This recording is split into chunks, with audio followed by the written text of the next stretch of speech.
everybody to the public session of the Eastham Planning Board regularly scheduled meeting of May 21st, 2025 at roughly 5:40 p.m.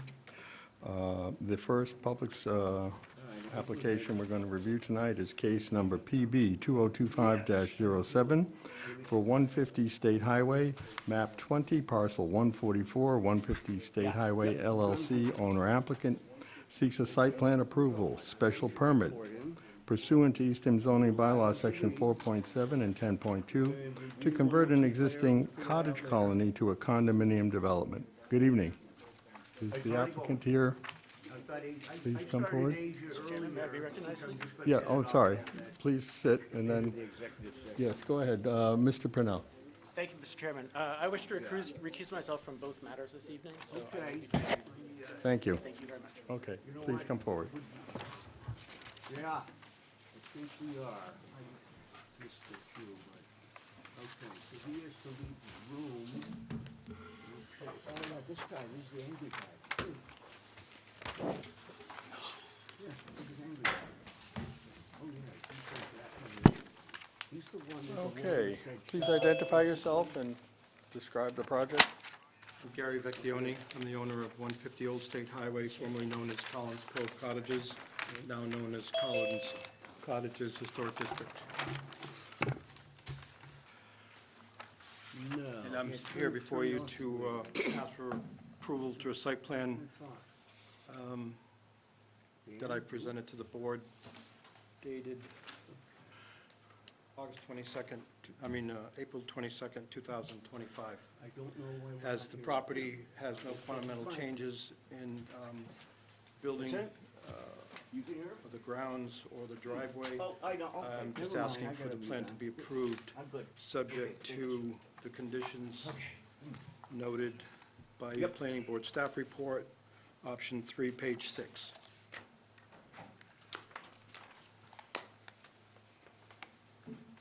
I think we're. Okay. So this is, we are now considering an application for site plan approval for the property at 150 State Highway. And with respect to this, could you describe the uses in your proposal? This is the first time we're reviewing site plan approval. So could you give us your intention on what you tend to create and how it's going to work in terms of, I see there's structures on the site plan, there's a driveway, there's dockage. So could you describe what you're proposing at this point? Proposing that in accordance with the Eastham town bylaws of the use of the property has to be either seasonal use or year-round. We received a year-round approval, unanimous approval from the ZBA to convert these seasonal rental cottages to year-round use. There's a mistaken idea around town that these were going to be moderate income or low income, but that was never the case. The case was that I was offering this property to people who lived in town, who worked in town first, at market rates. Those market rates originally went on the market for $975 for a waterfront cottage, which I thought was well within the values in the area and was backed up by local and regional brokers. We've since reduced those prices to $799 on the water. There's one cottage for $599 off the water. Each cottage comes with a deeded dock slip, a chapter 90, I think it's a 91 or a 93 deed that has about 65 years left on a 100-year lease. Each cottage comes with a deed for a dock slip. Each cottage will come with a mooring permit from your town harbor master. I guess it costs about $75. Each cottage has one parking spot per bedroom. So if you have a 3-bedroom cottage, it has 3 parking spots. They're all in a natural state. They're grassy. They're rather than a 9 by 18 foot paved space that you might see at a local shopping store or a shopping mart. I believe they're 10 by 20 to give a little extra elbow room between car doors when they open. There's plenty of grassy area in the event someone was to have a weekend party or friends over for overflow. What my plan is, my business model is to leave the property as is. That's why, as you see in your packet, we offered covenants to the town that said that the structure of the building or the design of the building would never change. These cottages are designed after sort of a hip roof that you might see at the Catskill Mountains, where the winds would come over the mountains and come over the roofs rather than through them on a much higher structure.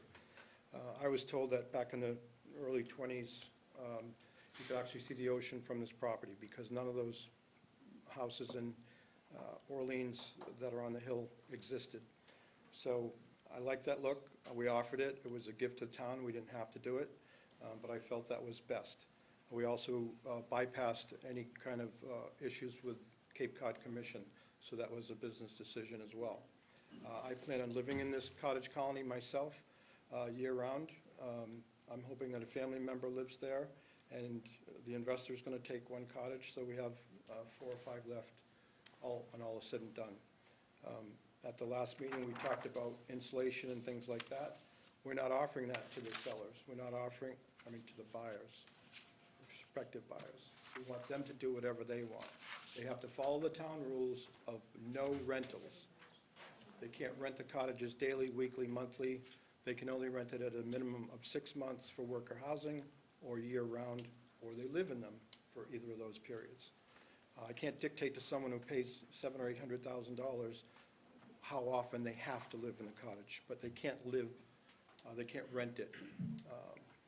I was presuming that was so that police and fire weren't overtaxed by renters and things like that, but you may have your own reasons, or the town may have its own reasons for doing that.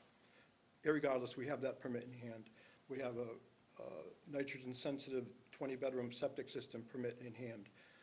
Laura Schofield designed something really special, and the cottages, the original cesspools will be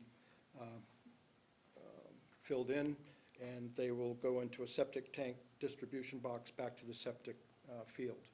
I don't know if I'm using the right terminology for that. We also have a 4-car garage there. 2 of the bays will be used for the maintenance of the condominium HOA, and the other 2 may be sold to Cottage 7 or Cottage 6 as they're the closest.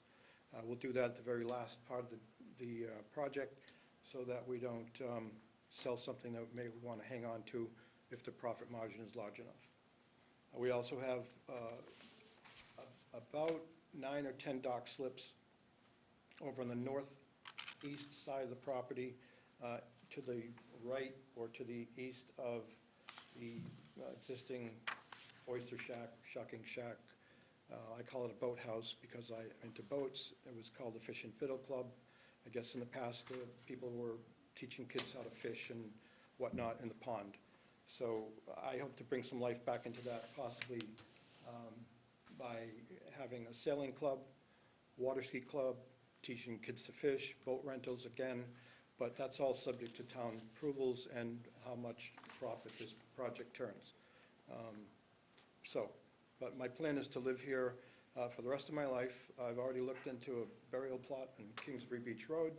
My dad had a cottage there back in the 60s, and I have history here. If you see my last name in town or anywhere on Cape Cod, I'm related to those people. Seafood Sam's was a restaurant up Cape. I'm related to him as my uncle, my dad's father, my dad's brother. He founded that business. Another uncle founded the Lobster Hut. Another cousin founded Villa Vecchione in Hyannis, etc. So I've got history here. I'm not here to fight with the town or go against their sensibilities. I'm here to get along and live in this property and just enjoy the beach like everyone else does. Okay, could you tell me, I'm looking at your site plan, and there's shaded areas next to existing pavement. For example, the entrance road going in, entrance drive, there's a shaded area which would make the drive 2 lanes. And then there is shaded areas on both sides of the driveway as you head north, when you turn and head north and go down to the final parking area. Is that a proposed widening of the existing roads? It's not. It was my understanding that the board at the last waiver denial hearing was desiring of the existing driveway to be larger, wider. Yes. So what we were showing you is an alternative analysis that we could in fact widen the existing shell driveway, but it would, in my opinion, ruin the aesthetics of what has been a historical site for over 100 years. So I'm trying to show you that it can be done. That's not my preference to have that done. But since then, we have, your fire chief has weighed in that in fact, the road as is sufficient for emergency vehicles. There was some talk of whether a ladder truck could get to Cottage 1, which location is actually 150 State Highway, that's the original Route 6. But in fact, being that the fire department is north of that site, they would never go beyond a burning building, come up to the neck, go back into the property, they'd just fight it from the road. So it's showing you that we can in fact accommodate the board's desires, but those aren't my desires. Same thing with the 10-foot wide exit lane, 18-foot wide lane as alternative analysis. We're showing that we can come in one way and go out the other, but it would trigger all kinds of zoning, it would trigger conservation approvals again, and we just received a conservation approval, so the least that we play with this plan, the better. And we don't want to disturb a 100-year-old cedar grove to accommodate any of these things. Okay. So if my understanding is correct, you're showing in blue and red the preferred alternative or no alternative? At least, I sent a note, I think, to Jackie O'Rourke, that although they're labeled as options, that's not my word. It was the staff's word. Paul and Jackie put that in. That's the least preferred. It's not something I want to do at all. I won't make that decision. I'll ask you to make it in the interest of time and finances, that if you want that and you demand that I have to put it in there, that I would either have to appeal it or accept your decision. My preference is to go with option 3, prune back the entrance so that the trucks aren't scratching themselves coming in and out, and then placing mirrors on key corners, one in front of or west of Cottage 2, one at the entrance, and then once the cedars that are inside the footprint of the proposed septic system are removed, you'll have great sight distance. And from what I've seen all over town, in the 6,000 homes that are in Eastham, half the homes out here don't have sight distance that would adhere to today's site plan specifications. And in support of leaving this as is, we did a 20-year search under Freedom of Information Act to the fire department and the police department, and not one call has been.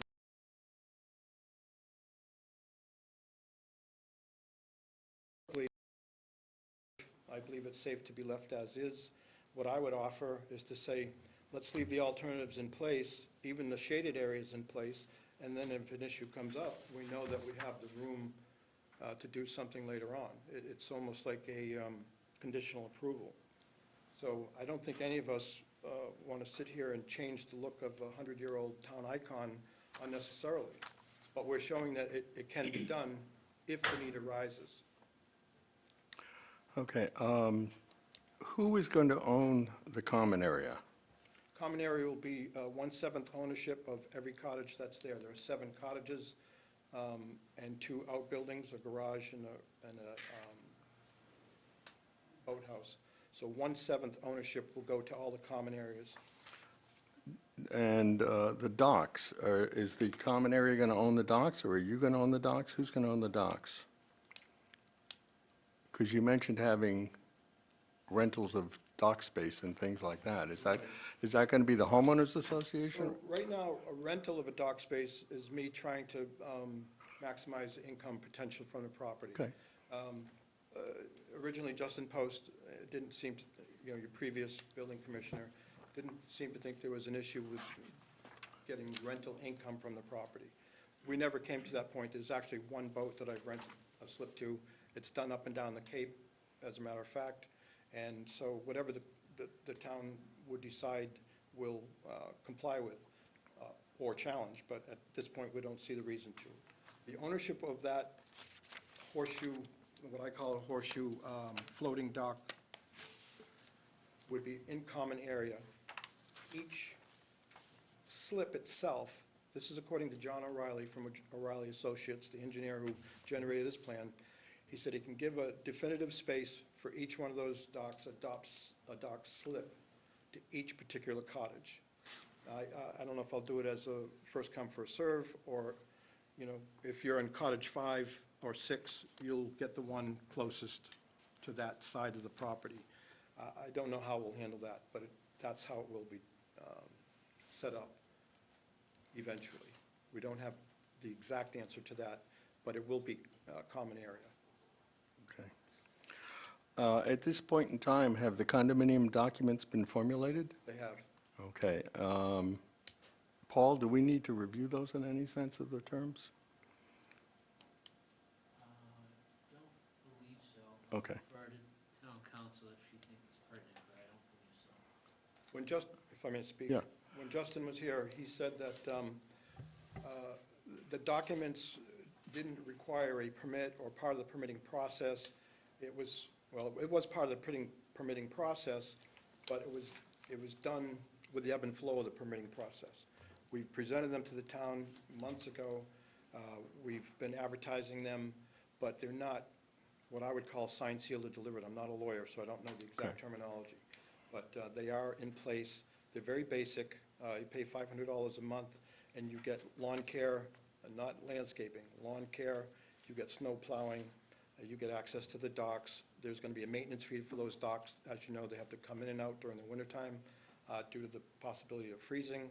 So there's maintenance on the docks. There's maintenance in common areas. There's lighting now that we've put in the plan, which will be, there's solar, but they'll still have maintenance issues. Common insurance for the common areas.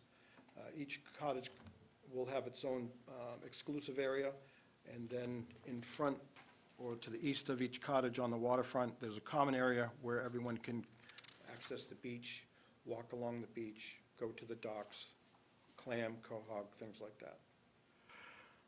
Okay, I noticed, for example, in the common area, in the exclusive areas, that there are sewer lines that are crossing from one exclusive house over somebody else's exclusive area in order to get to the public system. That's going to require easements or some sort of resolution in terms of that, and obviously, each property owner is going to be allowed to travel on the roads and all that. So, you know, the reason I'm asking these questions is we want to make sure that the property owner is protected, the individual property owner. Planning board, this application seems to me has a few choices here.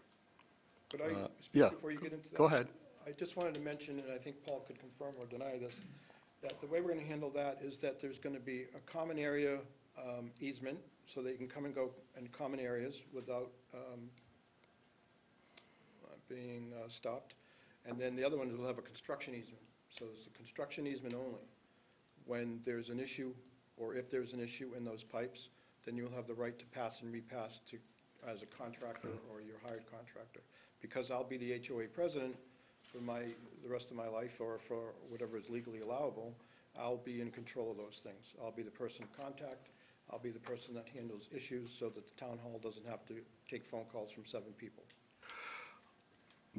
My understanding on condo documents is there's a vote to determine who. That's why I had the caveat, if it's legal. If it's legal. Okay, I don't believe we need to get into that. What I was beginning to get to is the following. There's, as I see it, 2 options being proposed on this particular site plan. One option is to widen the existing driveway, or 3 options. According to the applicant, his preference is to leave everything the way it is. Single width driveway going in, and deal with it because it's been there for 100 years. Second option is to widen the driveways to passable width and allow for two-way traffic. Third option is to put in this new blue and red accessory drive and make it a one-way in and out kind of thing, so therefore that could solve the problem. We discussed at the last meeting that we are going from single-family seasonal use to 7 families plus potentially some boating, trailering, going back and forth. And as a result, we're changing potentially, first of all, we're changing the ownership. We're going from one owner who could deal with everything himself on this site to 7 owners who we have somewhat of a responsibility to protect and make sure that we're creating something safe. Of all of the 3 options that are available, my preference would be to do the shaded ones, because that's the ones that are least significant to, in lieu of creating an entirely new driveway up near the rotary and everything else. But there are 3 options we can discuss. One of the responsibilities we have as a planning board is to look up for alternatives and decide what we think is the best alternative for the site. So I don't want to monopolize the conversation here. So I'm going to now open it to individual planning board members and let them discuss and express their views. So I'm going to start with Kevin. Okay, thank you. You've already spoken to a couple of my questions as far as the site plan goes, so I'll let that go. Since the last month's meeting, obviously, there's been some progress with the Board of Health in approving the septic plan. It's always been approved. Oh, was it? Okay, it's my bad on that. What they need, excuse me, is it okay if I address? Yes, please, you can answer. What my understanding is, they approved the design, Paul could probably confirm or deny this, they approved the design. Your town also requires a building permit for the septic. Unfortunately, Todd Prater, who recently passed away, worked for GFM, was our contractor and our liaison with the board. So he has the information, he was going to apply for the permit. Okay. Greg Morris, the owner of GFM, will continue in his place, and he will apply for the permit. So we have a permit to, the design is approved, the permit to build is next. I believe it's My apologies for my misunderstanding there. Paul?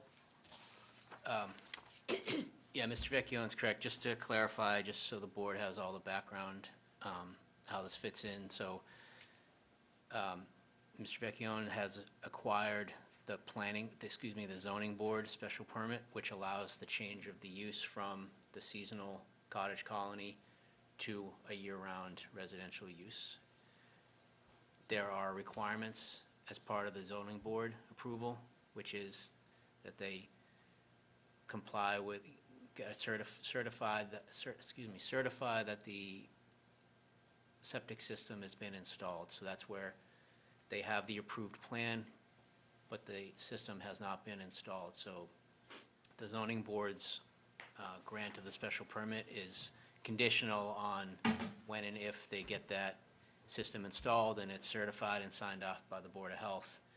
It's also conditioned on the select board approving the covenant, which basically restricts the use to the year-round use, that it can't be used for short-term rentals and so forth. And then the third piece is the approval in whatever form, whether it's special permit or grant or waiver, whatever form, but the approval of the planning board as necessary for site plan. So those are the 3 pieces of the puzzle that are in play. Okay. And the 4th, we have conservation approval order conditions for the actual building of the septic. Yeah, that's correct. That's not related to the Right. change of use, but it is part of their, Okay. part of their plan. And I'm sorry, I just want to clarify one other piece. I've just lost my train of thought. I'm sorry. Okay. The 3 options? The 3 options, no, I guess I'll leave it at that. Okay. I covered it. Well, as far as that goes, from the comments from the fire department, as well as the recommendations for what we see on our kit here is option 3. The staff had come up with seems reasonable in the sense that the fire department thought that a 14-foot width there would be sufficient, and the staff's description of that here, I think, meets that criteria. I don't have any other real comments at this time. Okay, Michelle? Similarly, I took notes and I said to ask the applicant what you think about option 3, and you came, because when I looked at the plan, I thought you were recommending the blue piece of it. So, you know, I'm happy to hear that you're recommending option 3. Well, historically, the boards that I've been before, they asked for an alternative analysis. I offered it. I just think that there's a certain conundrum going on here where we all want it to look the way it does in perpetuity, but if we start taking down 100-year-old cedars, it's Yeah, just going to ruin the flavor. that would not be So, sustainable. yeah, I'm asking for a little latitude on that. So all the elements of option 3 are ones that you support. I do support them. Just a little funny anecdote. I've been a handyman in town and up and down the Cape for the last year and a half when I first moved here. And one of the biggest mistakes I've made is when I offer a family 5 or 6 options of colors to paint a room.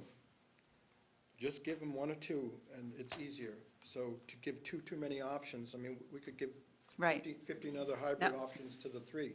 But again, that option is not my word, and I'm not offended by it, but we're trying to show you that I like the project the way it is. If Great. you know, mandate Yeah. that I change it, then we'll have to. Yeah, my only other comment is the pull-off spot. I think there was some contingency around it can't be over, you know, the septic piece has to be Yep. taken That's, into consideration for the location of that. Laura Schofield's design specifically states that if anything is driven over a component, it has to have what's called an H20 load. Okay. Which is a mass highway spec of, I think, 80,000 pounds has to be able to drive on top of it. So a car is, 2,000, 3,000 pounds. But still, it's designed so that whether it's a fence or shrubbery, will keep you off those components. Okay, so I'm not sure if we have to put that in as a condition at the end. But other than that, no more questions. Okay. Thanks. Dave? I like option 3 as well, and I don't really have anything to add to the, Okay. Rob? Yeah, I'm good with option 3. Pat? Yeah, it seems that if you go with one of the other ones, then you get into a little bit of conversation with the Conservation Commission, right? Right, well, someone on that board mentioned to me that, you know, the issue in a town like this, and I come from a very small town of Douglas, with 3,000 people in there, and now there's 12,000, a whole 12,000. My dad came down here to enjoy Eastham back in the 60s, but anyway, I digress. What was your question, Ken? I didn't get to it yet. What, so it would be that if you went with either the 10-foot wide or the 18-foot wide, then you'd be triggering some issues with Right. conservation. Okay, So that's- let me finish, okay. right? So but that brings us back to option 3. And I wonder if you've walked it? And it seems like the people who are going to be living there are going to have to be courteous to one another, because it is a tight space, but it seems like of all the options, this is the one that makes the most sense. Sure, Have you walked it? I lived there. I know you lived there, but have you I walked walk it it? all the time, I mow it every week. Jackie But O'Rourke did you is- walk it to see how Yes, I've actually anticipating measured traffic it. flow? I've actually Okay, measured it from the base of the root system or the stump to the banking. Okay. There's plenty of room to, this is very exacting, this plan, but yes, I have walked it. okay. Where I was going with that story, and I'm sorry I'm long-winded, was that someone in the conservation said, you know, there's conflicting factions sometimes when it comes to a permitting process like this. And so, on the one hand, I want to get it permitted for financial reasons and other reasons. Conservation might have a conflict with a decision the board would make. So that's why I'm hoping that we stay within the parameters of what they've already approved. Right. Thank you. Brian? So the option that you would like to go with would support trafficability. There wouldn't be any like, major corners or,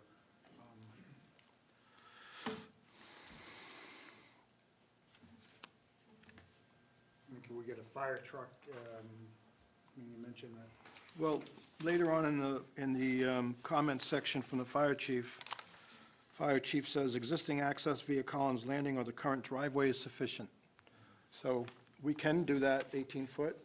I would challenge it in court, and the reason that is because it's financial alone. I'd have to take the fencing down. Right. I originally thought it might be a good idea, had the town accepted my offer to purchase some of the land next to the Collins Landing, but they refused as of last night. I thought they could close off Route 6 and come out there. That's another reason I threw that out as an option. It is an option, it's an expensive one, and it triggers a whole nother permitting process with the conservation. So it's just financial, and I think at times, financial considerations are important. Okay. We don't approve site plans with options on them. So if it's the consensus of the board that the option 3 should be implemented, we need a plan that shows option 3. I can't have it show different options on it and approve it as a site plan, number one. Number two, you're going to need significant waivers from standard site plan approval.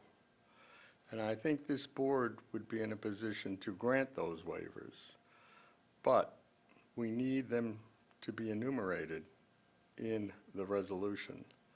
For example, one of the requirements is to have a landscaping plan. We're not going to ask you necessarily to produce a landscaping plan. It's already landscaped. It's there. I need to have staff prepare, if we're going to go this way. First of all, I need you to submit a plan that conforms to the option 3 staff, which shows a minimum of 14 feet wide. We need you to prepare a plan that does not show an alternative access along near the rotary. We need you to basically show a plan with all of what's being proposed. And the reason I say that is because we need to approve it, number one. We have to approve a plan which shows one thing, a site plan. We don't approve a 3 different way to make it happen site plan. We just approve one. So my question to staff is, if we continue this hearing to next month, would you be in a position, given, to suggest and work with the applicant during this process to make sure we get to all the requirements of option 3 and to formulate a list of the waivers? Because the first thing we would have to do is approve the waivers of all the things that are required on a site plan, and then we could approve the site plan having granted those waivers.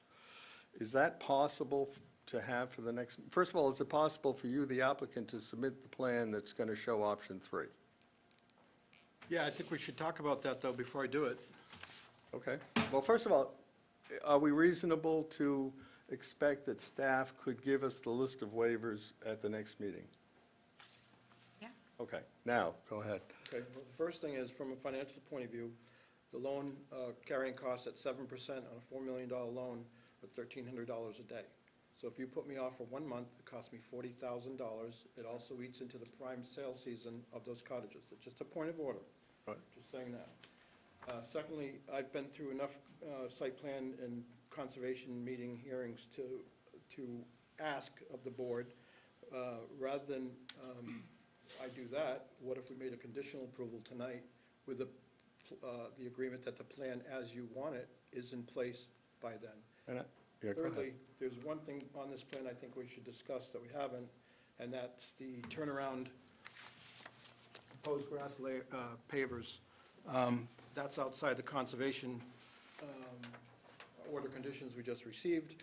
I'd rather just remove that from the plan, and I'd like to know what your thoughts are on that and just leave it as grass. How is the, all right, first of all, have you received this from the fire department, their truck Yes. data? Okay.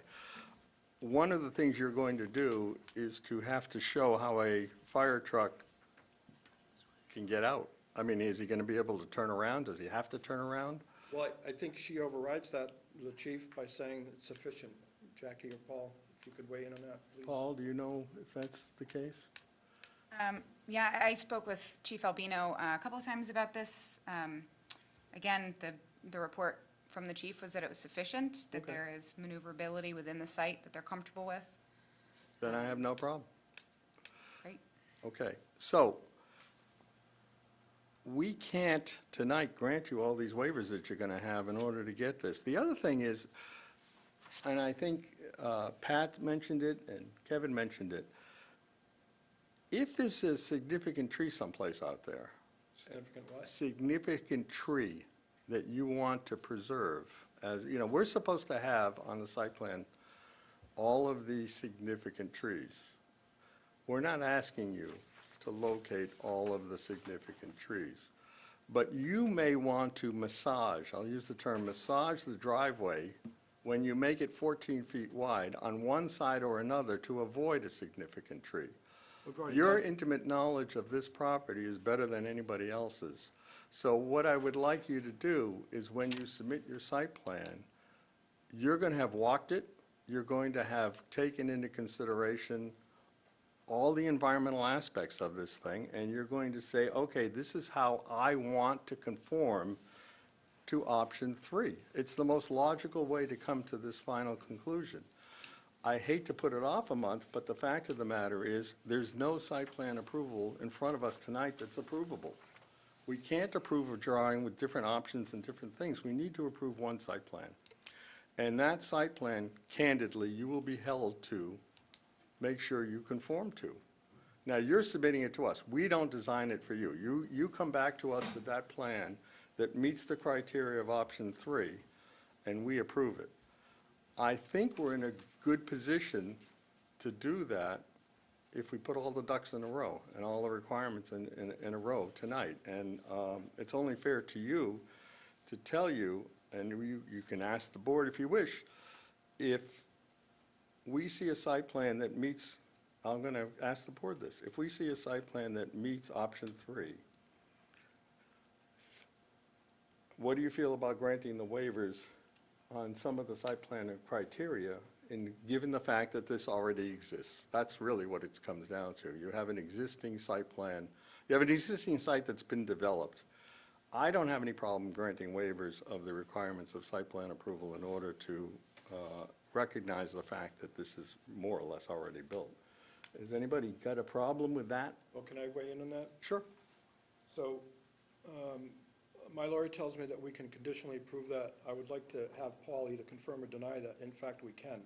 So he either supports your findings or not. And I'm not trying to challenge you.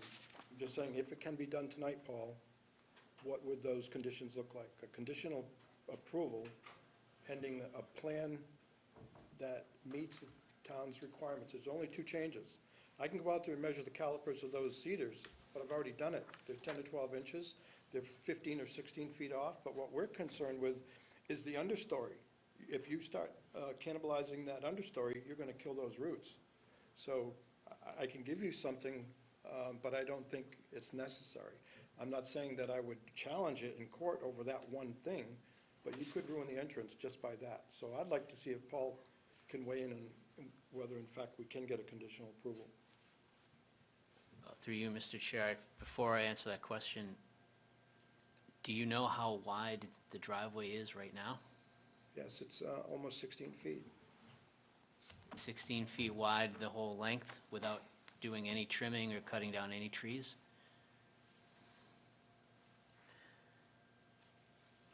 It's 10 feet, like, what's the track width? It's 10 or 12 feet. And then it's another 6 to 8 feet into the Cedar Grove, the original Cedar Grove off of Old State Highway. Mr. Chair, if I just want to jump in with you too, that, just to say that I was at the property yesterday with my handy tape measure, so I just can confirm that that's a really accurate representation. the tree that you see here on the plan, to the left of the driveway, from that trunk to the trunk directly across, measures at about 18 feet. Now, there's some topography there, and as Mr. Vecchione is saying, you know, we wouldn't want to completely flatten that out and take out the trees entirely, but there's room to improve the width, in my opinion. And could I just mention again, Fire Chief saying, the proposed 10-foot exit lane is not wide enough for fire EMS vehicle access. The proposed 18-foot lane does not allow access, but has not been deemed necessary for fire EMS access. Existing access via Collins Landing or the current driveway is sufficient, the 10 or 12 feet of shelled width, a shell finish. And then she says, with at least 14-foot width and clearance needed for emergency vehicles. She says it's okay. So, I mean, we could go through tonight the checklist and go through the items that are or not, and are not shown on the plan, and you could grant those waivers. We go through that tonight. But, so we could handle that, but then ultimately it's the board's decision and discretion whether you want to grant a conditional approval. Yes, you could do that, but it's your discretion. So we could go through, we could do the waivers, but it really comes down to what the board's comfortable with. If you want to grant that conditional, or you would want to see a cleaned up plan that specifies everything. The other thing I'll add is that to go through, we'll take a little bit of time. We want to go through the findings. Some of the findings, staff wasn't comfortable basically filling it out because we didn't know. We had several options, so. Right. So we got to go through, so I guess it can be done. The business part of this, going through the findings, going through the waivers, we could do that, but ultimately it comes down to the board's decision about whether you want to have a conditional approval or you want to see that plan in front of you before you actually. I have been on this board since 2009. I've never approved a plan with different options shown on it without having a plan in front of us, what the But applicant's going to finally I'm saying I can remove do. those for you. Excuse me? I'm saying I can remove those for you. So if you give me a conditional approval, I'll have them removed within 14 days and have them in the office of your planning, town planner. But we're not allowed to meet as a board except here. Well, we could, I guess what I would suggest, and I'm glad you made that point, what's the next hearing date in June? I believe it's the 19th. Okay? So I guess we're all going to trust each other, and you're going to make, I'm going to ask, rephrase that, I'm going to ask you to make a straw vote that says upon fulfilling these obligations, that that's going to cost me time, money, and energy, that I'm going to get the permit on June 8th. You're asking us to approve a drawing that doesn't exist yet. It does exist. It's an alternative analysis. It's well-known procedure. I'm not trying to challenge you, but No, from where I come from, it's a well-known procedure to put an alternative analysis on it and say, we reject the alternative analysis. So, again, it's costing me $40,000 to wait a month. If that's what you want me to do, then I'll have to either comply or challenge the decision. I'm just thinking that, I'm willing to have a straw vote to determine if the board is comfortable enough without a plan in front of it to approve, subject to a promise of what's going to happen. I'm not, but I am certainly willing to ask. I'm going to put it this way. Does the board want to see a plan that shows what the applicant's intending to do to conform to option 3, which is the staff review, creating a 14-foot driveway minimum? And, or are they willing to accept the drawing as presented tonight? Kevin? I would like to see the final plan showing the 14 feet. Michelle? Likewise, but I like option 3. Okay. Dave? So the question before you is, are you comfortable enough to approve this plan tonight subject to it, or do you want to see the plan? No, I want to see a corrected plan, and I'd also like to see where the convex mirrors are going to be placed and so forth. They should be on Yes. the site plan. Okay. I guess that's pretty much all. Okay, Rob? I am not comfortable approving this, but I like option 3. Okay. Patricia? Same thing. I'd like to see it as a Brian? plan. Yeah, likewise. And Chair says yes. Okay. Now, how soon do you need that plan to review it before the next meeting, Paul? I mean, with a continuance, Yeah, within 2 weeks would be fine, considering we've already proposed or sort of offered that analysis. okay. Is that doable? I can't or won't promise that. I can't anymore. I'll try to have it in 7 days before the meeting, but we moved heaven and I would- earth to put this together. Okay, I'm just asking, we're trying to get all the issues out here. Okay. With that being said, would you like to request a continuation to our June meeting on your site plan or application? Well, before we answer that, you had an executive session before this meeting. Are you going to publish those results No. ever? No. That's up to the town attorneys online if you want to ask that question. It's just a simple question. All right. I don't, that's not, it's not relevant to this application at the moment. Yes, I'll defer to town council. All right. There's a time frame that goes along with executive session as to when the Okay, item so is we can't resolved. answer that question. So I guess we're So I asking think- for the waivers to be outlined Sorry, tonight. Mr. Chair, sorry to interrupt. Okay. I think town council was. I could chime in, Mr. Chair, if you'd like Sure. on that one. The answer to that is the executive session minutes are not made public until the purpose for which the executive session was had has been resolved. So one portion of the executive session was about the open meeting law complaint, and we will be answering that in the time required. But the remainder of the executive session will not be public unless or until the litigation is ultimately resolved. One side comment too, I think I might have heard that your June meeting is June 19th. Did I Gotta misquote check. that? That might be, thought it was that's the Like I holiday. said, that, Oh, that that's is a holiday. now, that's now a holiday, so I just wanted to make folks aware of that. Thank you. I will double check the calendar and give you the firm date. And is that application due tomorrow? Do we need an application No, for because you're considering a continuance, it is not a separate application, so there's no additional, you need to submit the plan, the new site plan, but it's But not not a a new new application, application. so you don't have to refill out. Okay. And is there any reason we can't ask for the list of waivers tonight? to be I approved? would actually really like the list of waivers tonight, so I can make sure my notes are clear. If you're willing to go through them, do we have the code in front of us? Is it in your packet, Jackie? Yep. We're talking about the bylaw now.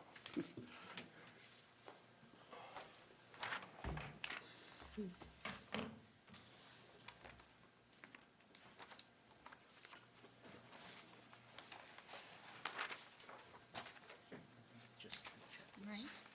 just go through the checklist. Yeah, I mean, and it's good to enumerate them. When we talk about the waivers, we're talking about the requirements of the application, of what you'd like to see, which are in your packets, they're part of Mr. Vecchione's application. I thought it was the things we just talked about. So, yeah, so, for example, the two things I've written down are the landscaping plan and the lighting plan.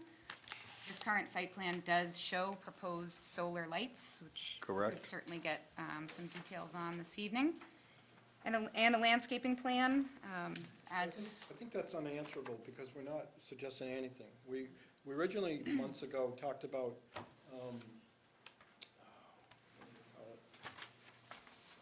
local plantings. What am I thinking of? Trying to think of the word. Indigenous? Yeah, plant, yeah. But there's no landscaping planned on this property at all. Right, that's why we have to give you a waiver.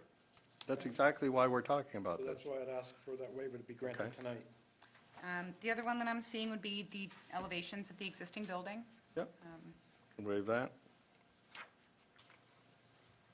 You have topography is already included on the site plan. Correct.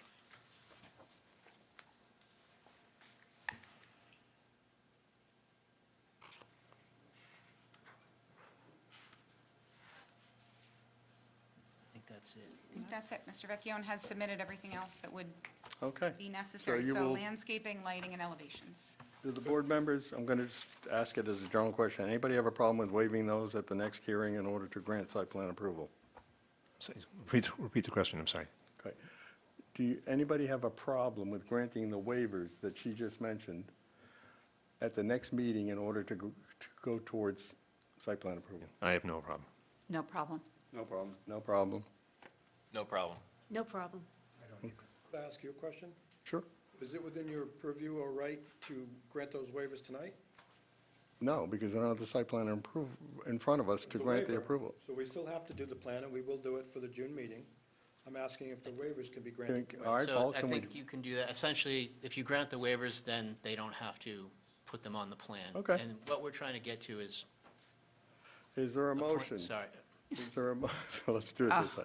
Is there a motion to approve the 3 waivers as Jackie has, you want to read them again? Just, Sure, so your 3 waivers would be from the existing dimensions and elevations, the existing or proposed landscape plan, and a lighting plan showing existing and proposed exterior lighting.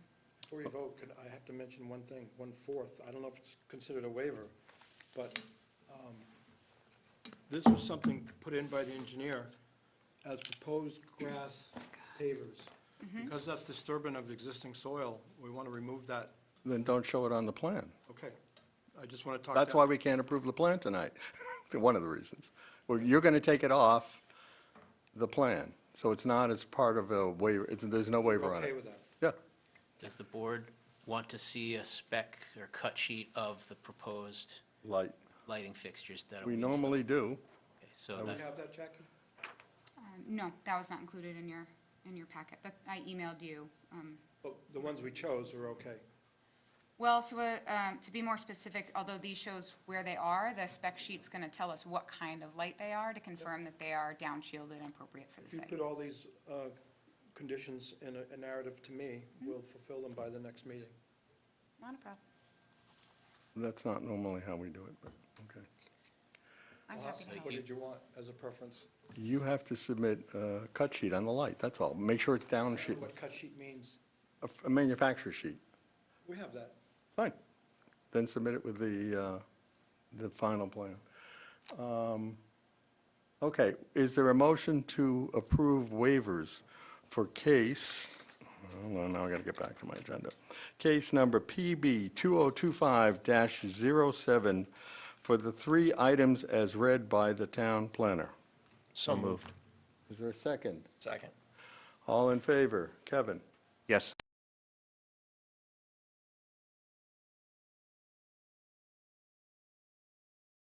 Okay. Now, would you like to, we had a motion, then I'm going to start again. Would you like to request a continuation to Mr. our Chair. June?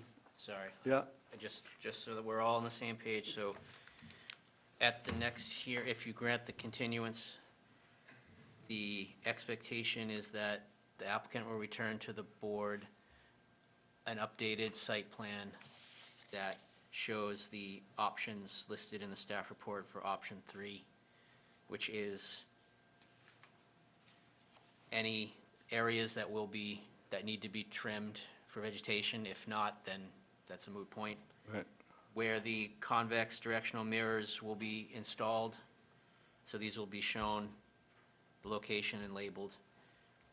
The pull-off spot for the driveway. Any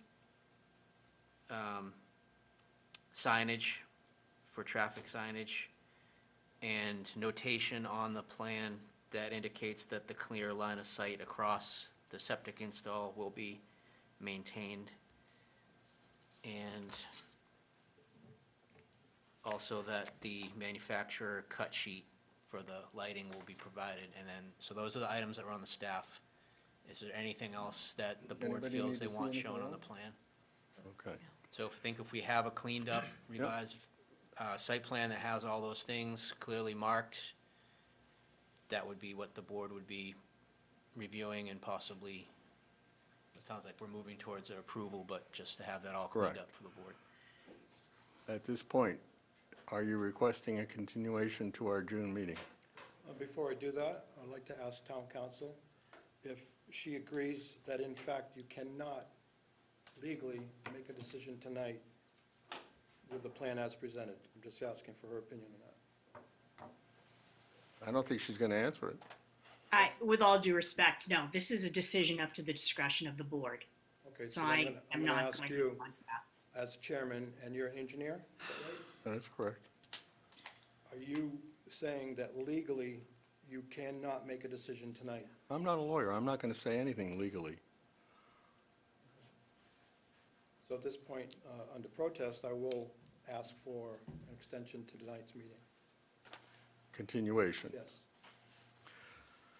Is there a motion to approve the applicant's request for continuation of case number PB 2025-07 to our regularly scheduled meeting in June? Now, do we know when that is, date?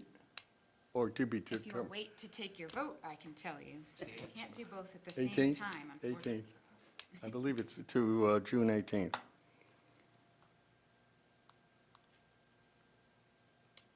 It would be the 18th, yep. Okay. So moved. Is there a second? Second. Any discussion? All in favor? Kevin? Aye. Michelle? Aye. Dave? Aye. Chair votes aye. Brian? Aye. Pat? Aye. Rob? Aye. You're set. We'll see you next month. Thank you. I want to thank the town attorney for staying online with us, and I respect you and your opinion. Thank you very much. Have a good rest of the evening, folks. Thank you. Thank you. Good night. Okay, we're going to call case number PB 2025-06 for 420 Meeting House Road, as shown on map 9, parcel 140. Gary Doolittle, owner, applicant, seeks site plan approval residential pursuant to Eastham zoning bylaw, section 7.4.4, residential lot intensity, and section 10.3, site plan approval residential, to construct an accessory structure on a lot containing 20,000 square feet or more, where the site coverage exceeds 3,000 square feet. Good evening. Good evening. I am Tim Klink. I'm representing Gary Doolittle of 420 Meeting House Road. Gary's here to my left. He's the property owner for the application before you tonight. What we're proposing, Gary and his wife have been living in this home for several years. They had purchased a lot on Meeting House Road and built a new home, and they've been living there for a few years, and the property has been mostly landscaped and maintained. And on the rear of the property, we're looking to propose a garage. This was kind of always in Gary's plan when he acquired the property. Just came with time as life allows and finances allowed for the garage to be a separate phase. We are, part of what Gary does is he's a full-time firefighter with the town of Wellfleet, but also he has oyster grants, and he does quite a bit of oyster fishing, very typical on Cape Cod. He also has different types of equipment, some old trucks that he restores, and just different hobby-type vehicles that he uses in his yard. It's part of some family property that they also have other vehicles they do stuff with. They have different vehicles in parades and so forth. So at some point, Gary wants to get this stuff inside. He doesn't want to sort of keep it in the yard. Wants to spend the winter times being able to restore some of the oyster cages, fix his boat, do things that you'd want to do inside versus outside in the yard. So we've come up with the thought of tucking a garage into the rear of the property. And what we've designed and proposed is a 34-foot by 42-foot garage that's tucked into the rear. The garage elevation where the two doors are may appear on the larger side, but we're actually using the topography of the lot to tuck in the garage on the three sides in the rear. So as the garage is viewed from the rear and the two sides, you only see a structure that's about 10 to 15 feet tall versus a 26-foot tall structure due to the topography. We're going to be using the topography to our benefit with the foundation on three sides. So we'll have the foundation buried below grade for the most part. And then the doors of the garage actually face the back of his house because that's how the yard kind of bowls out. And the yard basically is like a big bowl kind of in the middle. And then it's surrounded by some stone walls.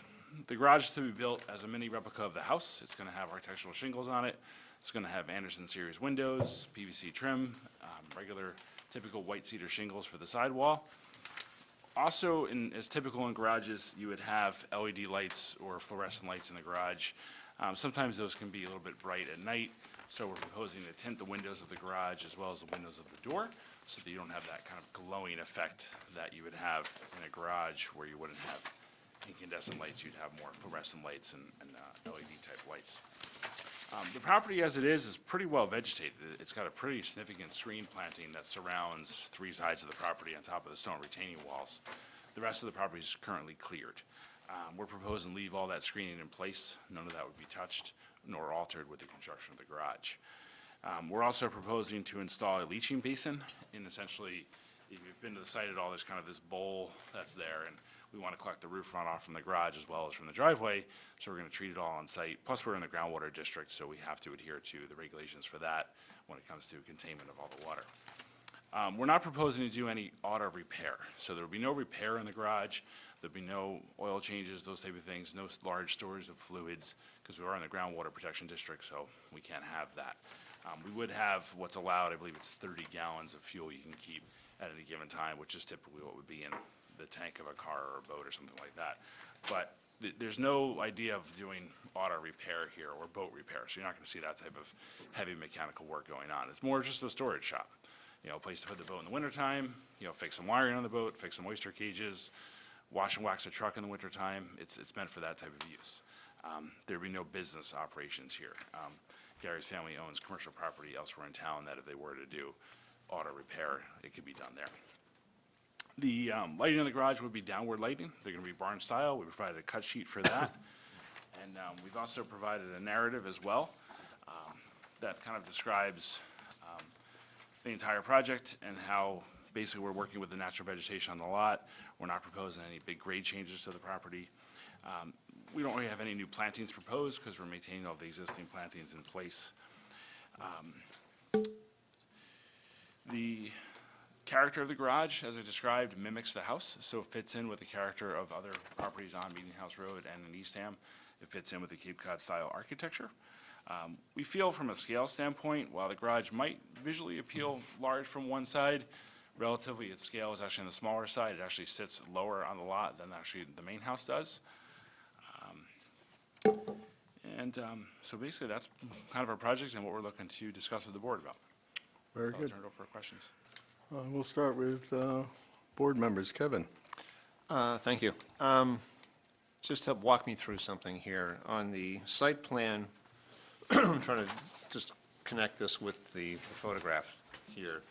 These trees and plants and so forth around this, that is part of this property, or is that the neighbor's? Correct. Yep, That is. that is a drone photo that was taken within the past 2 months.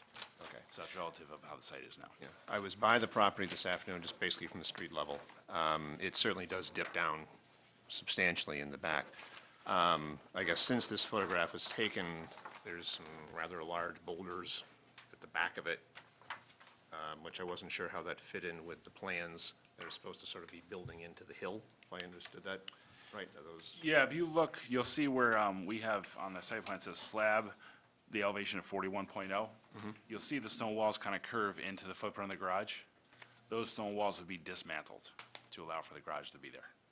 So those are the boulders that you see that curve. Okay, but they, so those boulders are moved out, or will be moved out? Will be moved out to allow for the Okay. new foundation. They weren't in this picture, they just moved in recently and then changed your mind on how that was to go in, or?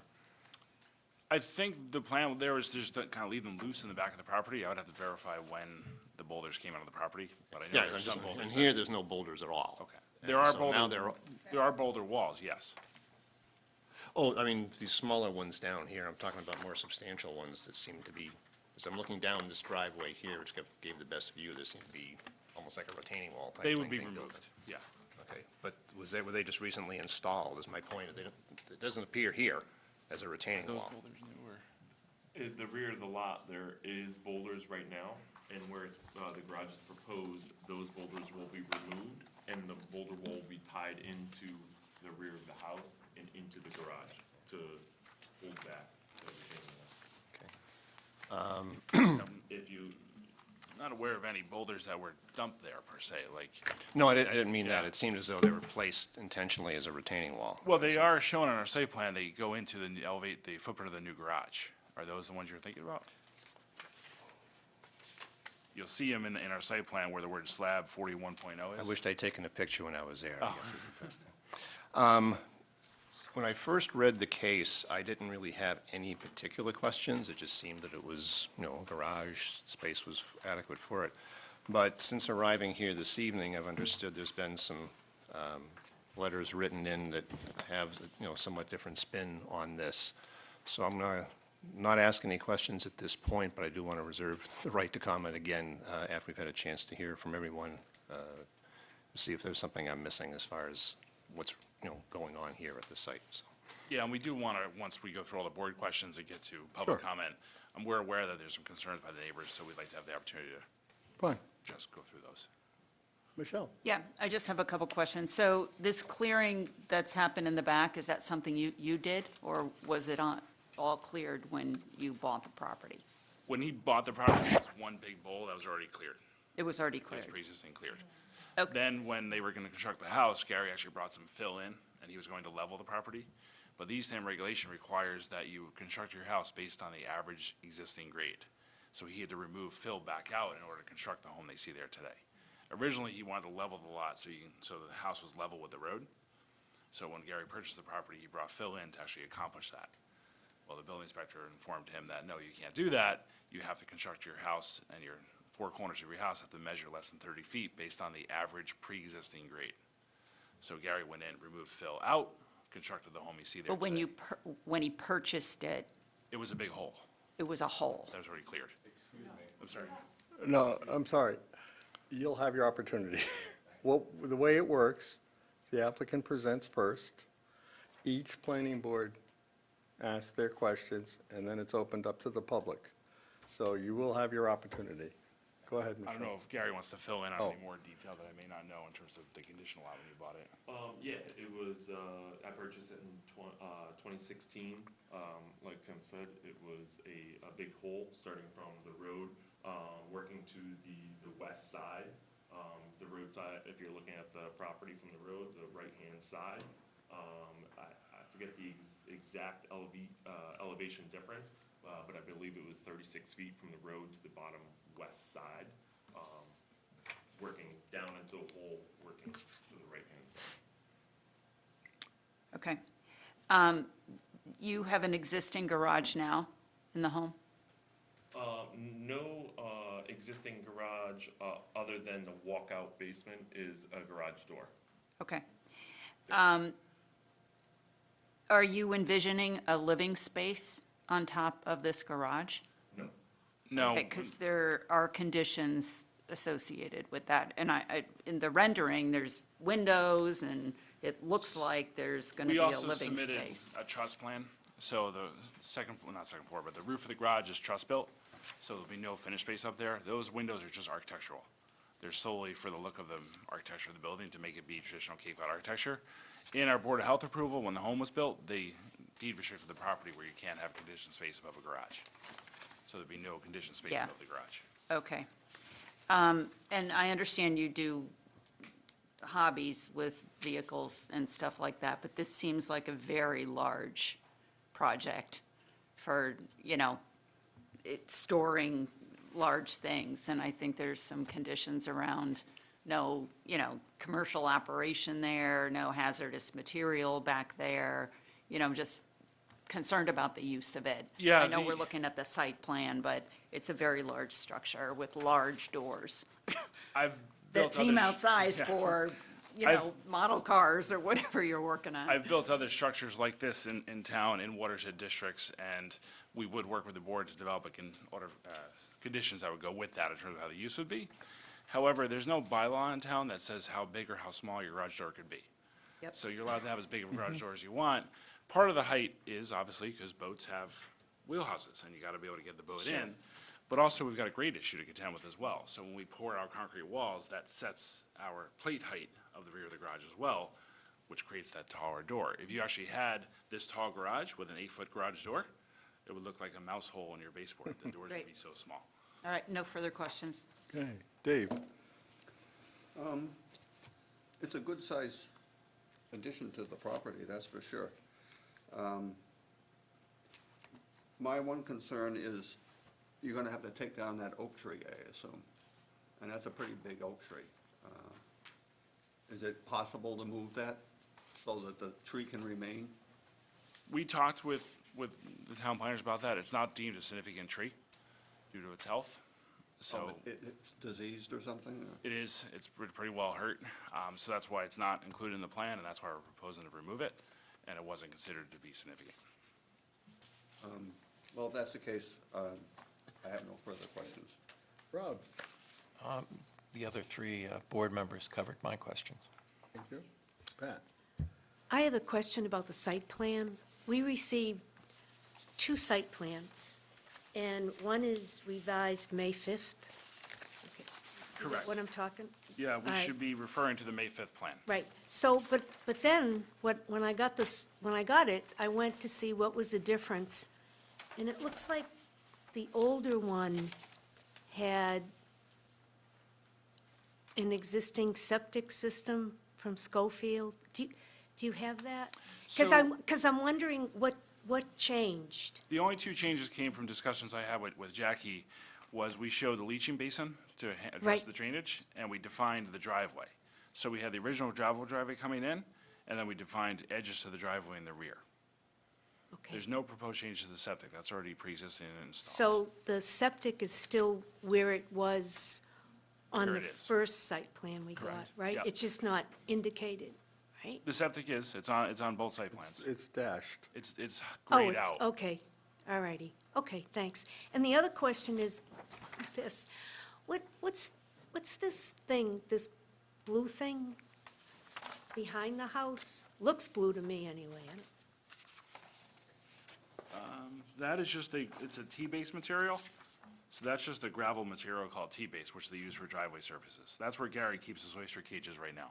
So what we're looking at here are oyster cages? Nope, that's just what's called dense process T-base. Okay, It's just a base material that you see on driveways. It's the same It's where- blue that you see up along Schoolhouse Road, and you see where the red truck is? yes, It's the same material that makes Okay. up that driveway base. all right, thank you. That's it. I just have, out of my own ignorance, what's the proposed leaching basin? Are you gonna change that, or is that something to be? We're gonna install that. It's a 10-foot For the diameter drainage. basin. So it's one of those big basins, you'll see them on the side of the road for drainage with all the holes in them. Yeah. Is that like a low point in the, That's at elevation 40, which is the low point of the whole lot, so it's a foot below our garage elevation. So that will have a frame and grate on the top, as well as all the downspouts for the garage will be directed into that as well, and then I'll have crushed stone around it. crushed down? Yep. Thank you. Okay, I'm going to defer, and I know there are people in the audience that want to speak. When you want to speak, you need to come up to the podium, give me your name and your street address, and then you can speak on this application. Is there anybody in the audience that would like to speak on this at this time? Okay, up to the podium. Is the microphone on? Yep, it's on. Okay. Eric Radke, 415 Meeting House. I live directly across the street from Gary. This whole thing to me is crazy. You got a young fella here who's involved in the community, does a lot in town, his whole family does a lot in town. He's trying to make this his home here. He's the type of guy that seems to me like he's gonna settle down and raise a family in our town. When I bought my house across the street 30 years ago, I had a ton of work to do, and I think I've done a pretty good job. Gary and I talked when he moved in. He said, just wait till you see. He has overwhelmingly done a fantastic job of building a beautiful house, beautiful landscaping, flowers, trees, really put a lot of effort into beautifying that little piece of property. Now, in my opinion, there might be some issues with water runoff and everything like that, but I think if you were to put a structure back there and have a containment area for that water, that would solve significant problems around the area, and he's willing to do all that. I mean, he's trying to do all that. I see no reason at all to squash this. Okay, is the garage a little big? Yeah, but he's got a boat and a quahog, whatever, and stuff to put in there. I would much rather look across the street and not see all the stuff in the yard and see it all put away neatly and organized with landscaping and pretty shrubs and flowers. You drive around Eastham and you see decrepit boats rotting in people's yards, sometimes 4 or 5 of them. It's like, really? That's what we want to portray to all the tourists that come to our area? No, we want to show them how beautiful we can make it. We want to show them what I found in this area 30 years ago, which is why I moved my family here. It's why my parents, 60 years ago, brought their family here. It's not about putting up a big garage. It's about beautifying the whole neighborhood as you're doing it. I see absolutely no reason, and I would encourage Gary to go ahead with this, being he's the first thing I see when I look out my window in the morning. It's refreshing to see the roses and all that when I drive by. I really think it's a beautiful thing. You've done a great job. Thank you. Totally have my blessing. Thank you. Next.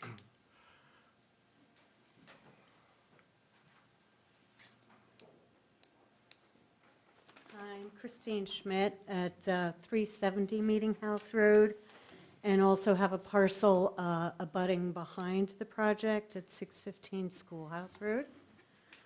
My husband Brian and I have owned our property here since 1992. What drew us here was the secluded wooded character of Meeting House Road. In 2000, unable to afford actually building a new home, we moved a home to our location. In the process, we made a point to cut down as few trees as possible. Our team, made of Cape Cod old-timers, marked the mature trees and did what they could to preserve our natural Cape Cod environment. Years later, when we expanded our living room out the back, we had to cut our plan back to respect the code. Our daughters grew up here, playing in these woods, learning about nature, observing the box turtles, salamanders, hawks, owls, coyotes, and foxes that live in these woods. This is our backyard.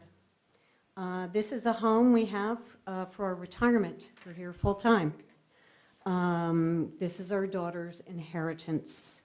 After Mr. Doolittle clear-cut his lot, we purchased this lot on 615 Schoolhouse Road in an effort to preserve our fragile environment. We figured and we knew a garage would always be in the plans. We understand, Gary's work, and we respect it. So this was always a question of when, not if.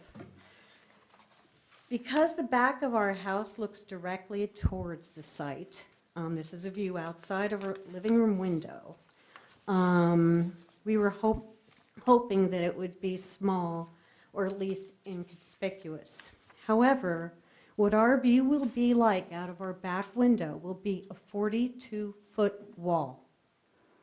The view from our property, 615, will be a 34-foot wall. So this is not what we had hoped for or dreamed of for our retirement. This plan is objectionable as well as detrimental to the residential character of this neighborhood and terms in the Eastham Code. Looking at the scale and scope, these plans are for a commercial facility in a residential area. There's no doubt the space will be used for equipment repairs.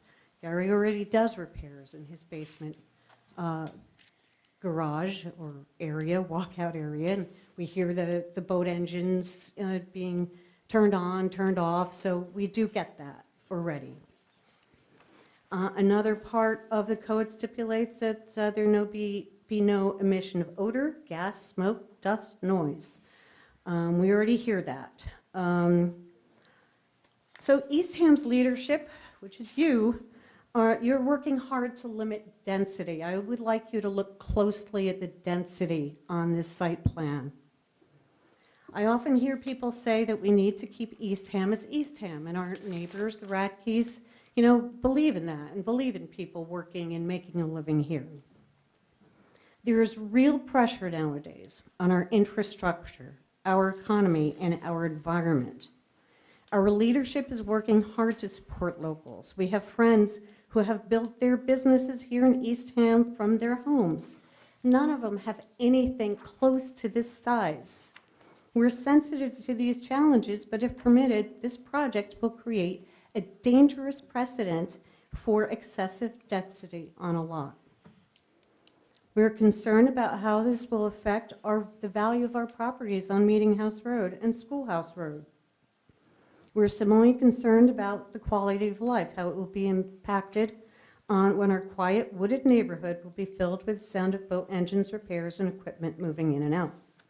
We're concerned about our fragile flora and fauna, and we're concerned about oil, gas, and other chemicals filtering into the ground. We ask the board to vote no, and we respectfully ask the Doolittles to think about their neighbors as they draw up new plans that will take into consideration style and scale in keeping with our beautiful neighborhood. Thank you. Thank you. Next.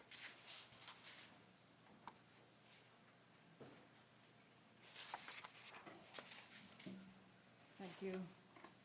I'm Velma Decker, second trustee of the Linda Ann Potash Trust, 625 Schoolhouse Road in Eastham, Mass. My mother, Linda, is too ill to attend, and I would like to say that when I spoke to her this evening, one of her concerns, not in her written submission, was that she really is upset that she won't be able to see the sunsets because of the scale of the building that they say is tucked in, but I really question that. Now, I will say that I was stunned by some of the statements made earlier about who clear-cut the property when. We were there when it was clear-cut with a lot of family borrowed equipment. And in fact, I will submit later this evening for the record a complaint December 7th, 2016, with the nature of the complaint being encroachment, undermining soil removal, unsafe structure, monument movement, tree damage, trespassing, dumping, reckless destruction of wildlife, and soil retaining vegetation. And this is a pretty serious complaint. It specifically references Mr. Doolittle and the building inspector way back then, saying that what was happening is they were building terraces, so I am bewildered by the timing and some of the statements made previously. So I will ask that this be entered into the record. Also into the record, I don't think it was there, just for convenience, my parents' quitclaim deed, which refers to the graceful nature and original intent, I believe, from the Whitings to have some kind of natural feel to the area. A lot of the deeds, and I think the original subdivision, said that the building should be in keeping with the character of the neighborhood. Most of them have restrictions, and our deed even says the grantee shall have the right to use the ways as shown on said plan in common with all persons leading a title, whatever. It was a different old school kind of thinking with right-of-ways and beautiful walkways around places. I think that's fallen by the wayside. But again, the intent of having natural beauty was always there. For the record, I did submit a fairly lengthy rebuttal to what I consider an outlandishly, I suppose, misleading submission by coastal companies on the, I'd say, the nature of the plan.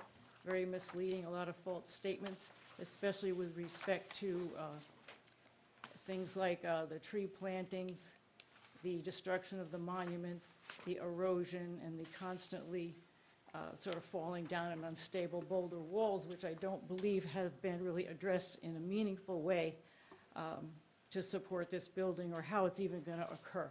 The boulder walls are constantly falling down. For the record, I did submit some photographs taken from the street side, and you can see even today the boulder walls, or whatever you're going to call them even, always falling down. They're plastic lined, very unstable, and also submitted were pictures of our monument kind of slipping into the lot The monument by Roy's was completely missing for a couple of years. I believe it was used as a truck to hold up one of his trailers. That trailer is actually in one of those photos submitted for a record. And there's other monuments on Schmidt's property, completely upended. The natural topography and existing elevations and dimensions on those monuments are really in question right now. So I think before any building should occur even, there has to be a site survey by an independent contractor who will address the boundaries. So I don't believe there's a reason, unless you want to have me read some of my rebuttals to the coastal submissions. But if I have time, I would like to read a statement from my mother. Okay. I think it's about 3 pages. This whole thing. Okay, I met Mr. Doolittle shortly after his purchase of the property on 420 Meeting House Road. He identified himself as a builder. He was in the process of clearing the parcel himself and told me of his plans for the future. He stated he wanted a home on the front section of the property plus a large garage to house his earth-moving equipment with living space above the garage, and that is supported by the 2016 complaint.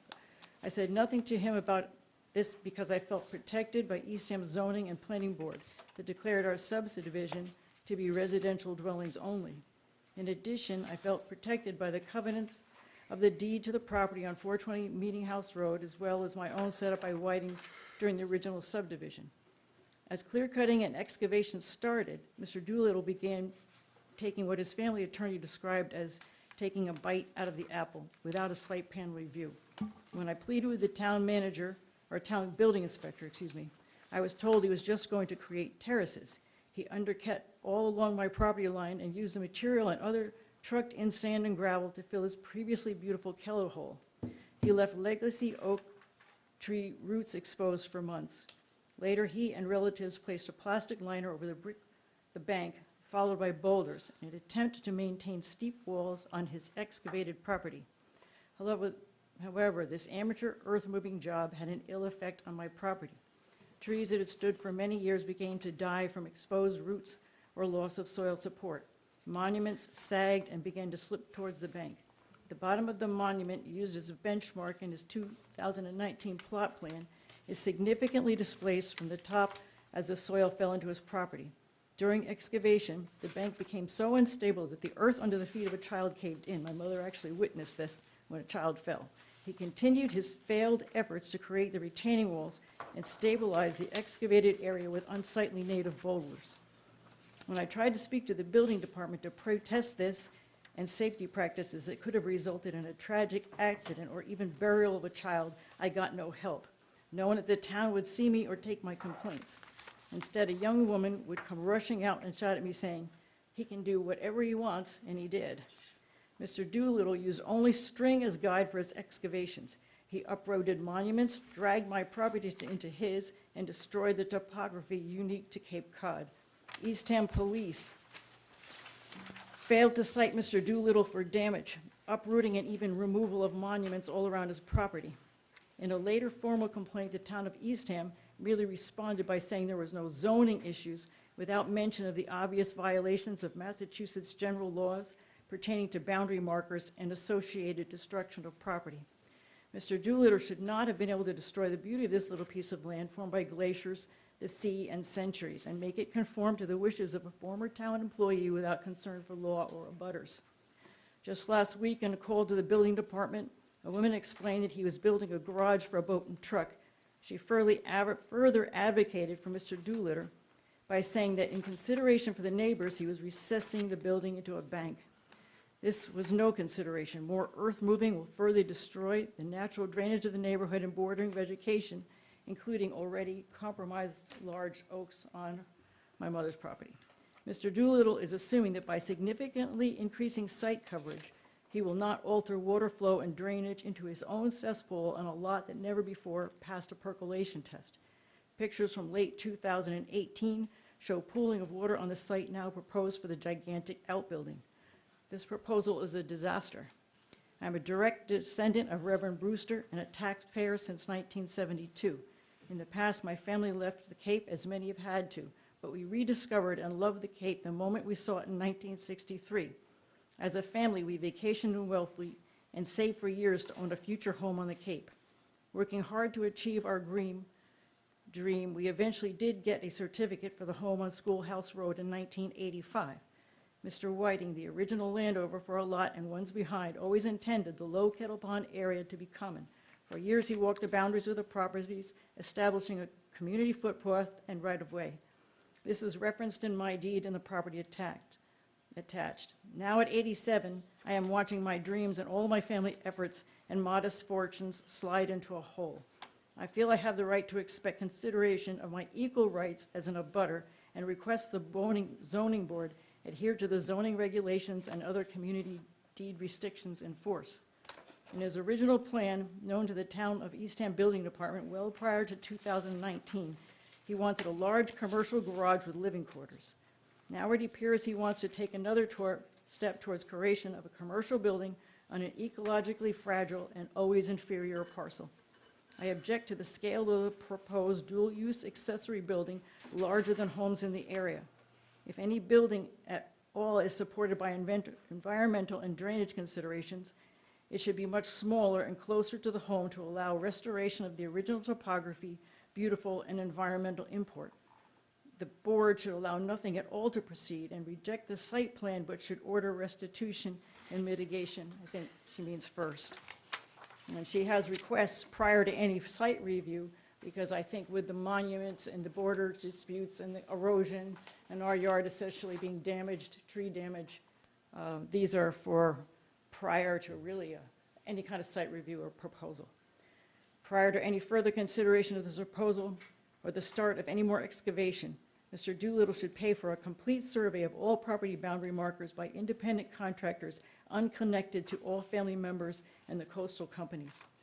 For future agreements with all abutters, the monuments must be reinstalled at Mr. Doolittle's expense in their original elevation and location. The board should allow time for damages to abutters to be assessed by independent contractors after boundary markers have been reestablished. Mr. Doolittle should be required to perform a detailed hydrology study to determine the impact of his impermeable retaining walls on both the property at 625 Schoolhouse Road, its septic system, and the formerly natural drainage into sensitive areas. The planning board should consider the obvious structural flaws in the existing retaining walls and insist that Mr. Doolittle restore the prior terrain and vegetation prior to requesting further expansion of site coverage beyond the home he now owns. The planning board should review the dramatic and unsightly change to the elevation of the back of the property at 420 Schoolhouse and determine if such changes to the topography and drainage are even allowed on that parcel. I think she's referring to the log retaining walls and some of the really horrible stuff in the back. Mr. Doolittle should remove the hybrid arborvitaes now out competing the native white pines my daughter planted to shield my view of the industrial equipment stored on the premises, no matter how many complaints we made. Legacy trees damaged by unsupervised excavations must be taken down at Mr. Doolittle's expense prior to any more excavation or contouring. And he even mentioned that they're going to lose that one tree that was left standing. There were a couple of others, and they all died because all their roots were disturbed. Mr. Doolittle should provide access to the back of our property to avoid the destruction of established gardens and trees. We should be reimbursed for $500 for the removal of a large pine that started to lean into his property and posed a safety hazard. Mr. Doolittle should provide landscape plan in keeping with current zoning regulations he previously bystepped as a first step towards restoration. And Mr. Doolittle should store his industrial equipment off-site. It's been a recurring problem for years. Thank you. So thank you, and I will submit these two documents for records, my own deed for your reference, and the formal complaint from 2016. Is there somewhere? For the record, we do have a letter from you dated 5/21 and 25, and Yes. a later letter from Lydia Potash dated 5/21/2025. Yes, thank you. And those are part of the record. Thank you. Thanks.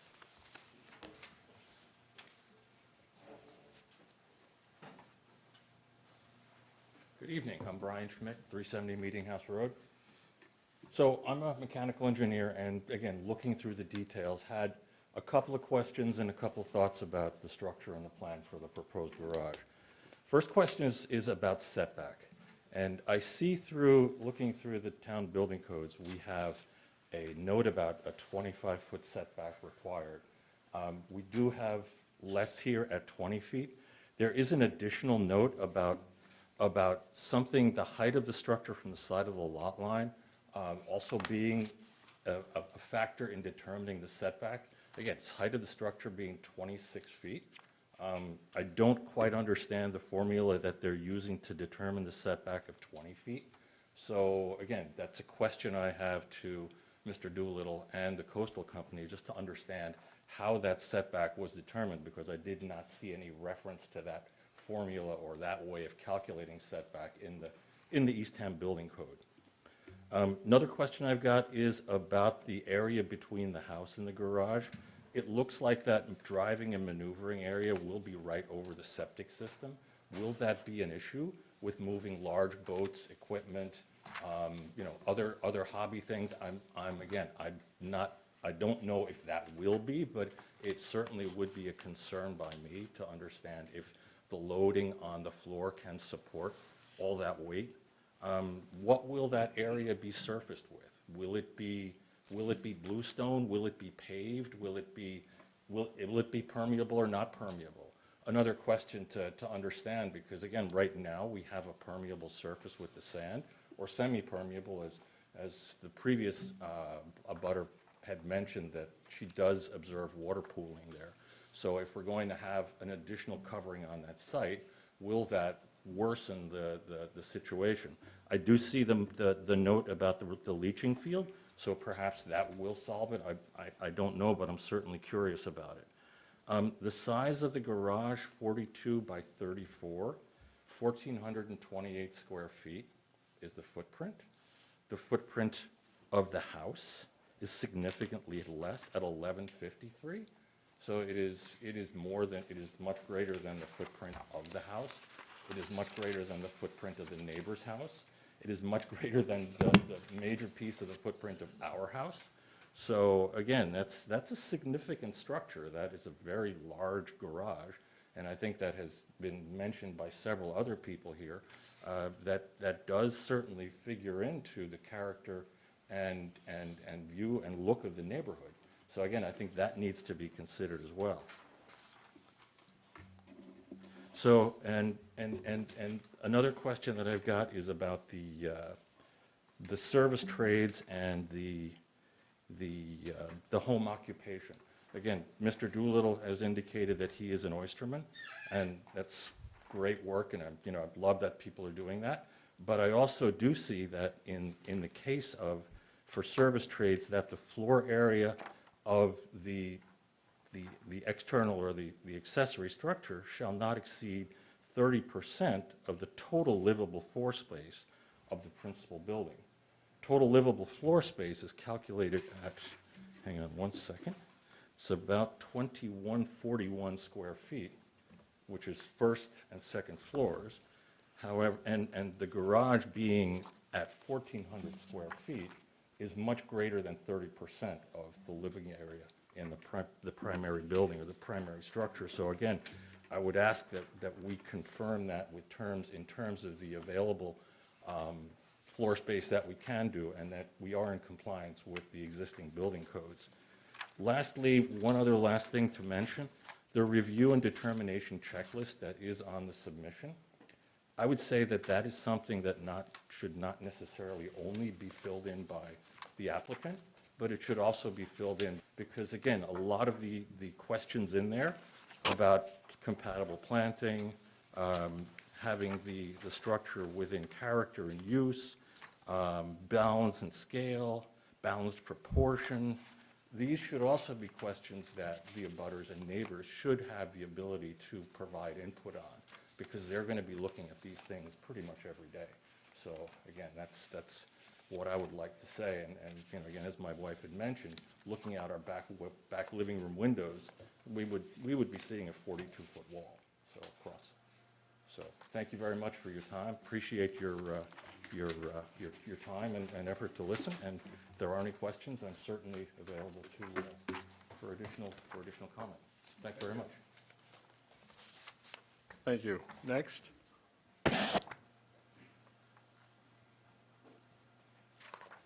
name's Trevor Radke. I live at 415 Main House Road. Known Gary since basically he's moved in. Has known his father even longer. His father taught me while I was in high school. Both extremely well gentlemen, just great people to have in the community. A lot of the things that Gary has brought to our neighborhood has always been beneficial. I've never heard a bad thing about him or anything that he's done. I mean, all of this is kind of new to me. In the conversations we've had in the streets, when all the neighbors get mail together, whatever, everything seems great. My bedroom window looks right at this man's house. I get to see everything he does, all the boats he pulls in, trucks, anything like that. I can tell you firsthand from sitting there bored in my room, he don't do nothing for actual commercial work or anything like that. He strictly just stores stuff here. I mean, yeah, and I can tell you firsthand too, anything that you need for help or anything, he's willing to work with, so I definitely foresee him working well with this. The noises and stuff, that's kind of unreal, because when me and my dad mow the grass, you can't see across the street from the dust. And you can't tell me a lawnmower ain't no louder than any of the other construction equipment that I have when I'm sucking up rocks and stuff like that. So all this that he's doing, it really seems quite practical. And yeah, everything he's done has been a huge benefit to that neighborhood. I really don't see any reason why this man can't have a garage. That's it. Thank you. Next. Give me a second, I'm getting used to a new knee. I had a new knee in October. You sit a little while, it stiffens up. Pete Doolittle, 95 South Sunken Meadow Road. I am Gary's dad. It is a large garage, but it's so nice to drive around town and see people's stuff inside a building. He has some boats. If you can't put them in a garage, that means you're gonna have to take and put shrink wrap on them in the wintertime. Other stuff, it could be blue shrink wrap, white, green, whatever you get. If this equipment and boats aren't parked inside, that's what people have to look at. I know, you never have a big enough garage. It's the way it works. I know I'm not in a butter, but I had to say something. And that's my true thoughts. And that's all. Thank you. Next.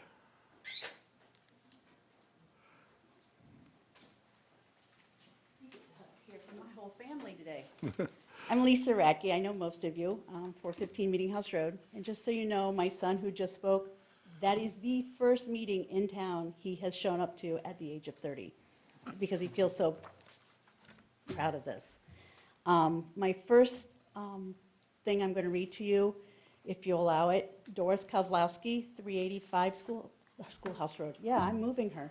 Meeting House Road, right next to me. She's 90s, 92 years old, just came back from the hospital not too long ago, so she couldn't be here. So she wrote a letter that it's very short and sweet, not 3 pages.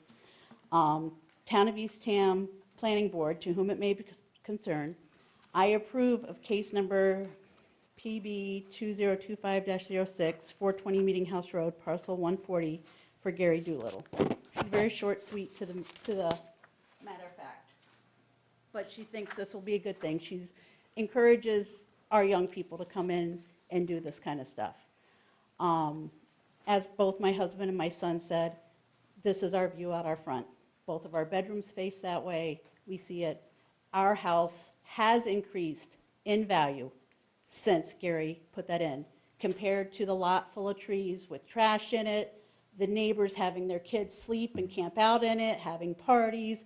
We'd go clear up beer bottles before Gary bought it. We'd have to clean up beer bottles for one of the neighbors that's just to the left of it. He'd have his kids having parties all the time down there. So this is an improvement. Gary's house is beautiful. He made it very careful arrangements when the house was moved in. because it came in pieces, making sure it was okay with us if they backed up in the driveway. When I've had problems that my husband and my son are home, he's come over to help. Talk about noise, I'm actually surprised that they're worried about that because you met my husband and my son. They're diesel mechanics. We had 3 diesel trucks at least in the driveway at any time, on top of other cars. As he said with the lawnmowers, we all have motorcycles that are loud because if you don't hear a motorcycle, you're going to hit it. So motorcycles are loud. So we're probably the noisiest people on the block, and then we don't even get into the dogs. Right now, we look into a pit of dirt. What was there before Gary bought it was a pit with trees. Gary cleared some trees out, so he's going to put the house in. He brought some fill in. The town told him he had to take that fill back out, and that he had to put it down to a certain level to build this house. When he did that, the trees he had left died. So part of this is on the town because those trees died. He didn't want to take that out. He wanted his house the level that everybody else's is, except for mine because it's on a hill. But he's not doing that. He's trying to work with what he has. He is a fireman. He's an oysterman. We want our young people in this town. My son is a policeman in Brewster. He had to buy in Brewster because he couldn't afford to live in Eastham. We can't be making it hard for these kids. They have to be able to sustain themselves. First thing my husband said was when he heard Gary's putting this garage up, he's like, oh, good, I can expand mine. I said, no, we already expanded up, we're good. So he's going to ask Gary if he can store some of the stuff I want to get out of my yard. So, but it's not commercial, it's storage. We keep our stuff hidden in our garage, we keep our stuff hidden in our sheds. I have 2 sheds on my property. And that's where I think the requirement for the height from the edge of the property came in that one of the previous people talked about. My shed had to be, if it was 12 foot high, it had to be 12 foot. It wasn't talking about the garage. It was talking about a shed that we put on our property. And we went through all the planning board. Nobody ever said a thing. We put up the top of our garage. We put a living space up there. We put an extra shed on. Nobody said anything about any of those because they're not out their back windows. Most of those people are protected by but we've got to support our young people. And making it harder for them is going to make them move. And nobody's going to be here to serve these people who own second houses or bought a retirement houses. This is Gary's only house. He's not rich. He's doing what he has to do. And I just hope you take that into consideration. Thank you. Next. Is there anybody else first that hasn't spoken that would like to? Then please come forward. I'd just like to, Christine Schmidt, 370 Meeting House Road. I would just like to add a clarification about a statement made by the builder previously, that the lot was clear cut when they first got in there. The lot was wooded when they purchased the land. They clear cut it, they did all that work. So this was something that was done, in the process of building the Doolittle's home. And again, I wish I could afford the boats that they have. So, this is a lot of talk about hardship, young people trying to make a living. We're retired, we can't afford boats like that. If this is permitted, can we build a large storage facility on our empty lot at 615 Schoolhouse Road? Because apparently storage is something that's needed. So these are all about precedent, about what is happening in a neighborhood. Like I said before, people who work have, they have sheds, they have outbuildings. The Ratkeys built an ADU. That is all within reason. This is an enormous structure. This is a 42-foot wall that we will be looking at for the rest of our retirement. And I really don't want it. Thanks. Thank you. Okay.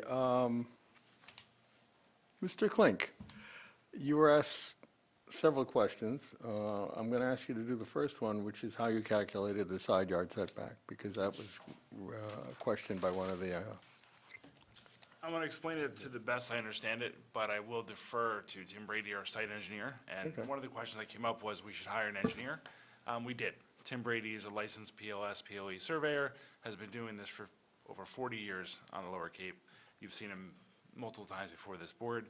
He did a survey of the properties. This is a legit property bound survey. It locates all the property bounds, signed, sealed, and stamped, as well as all the existing structures.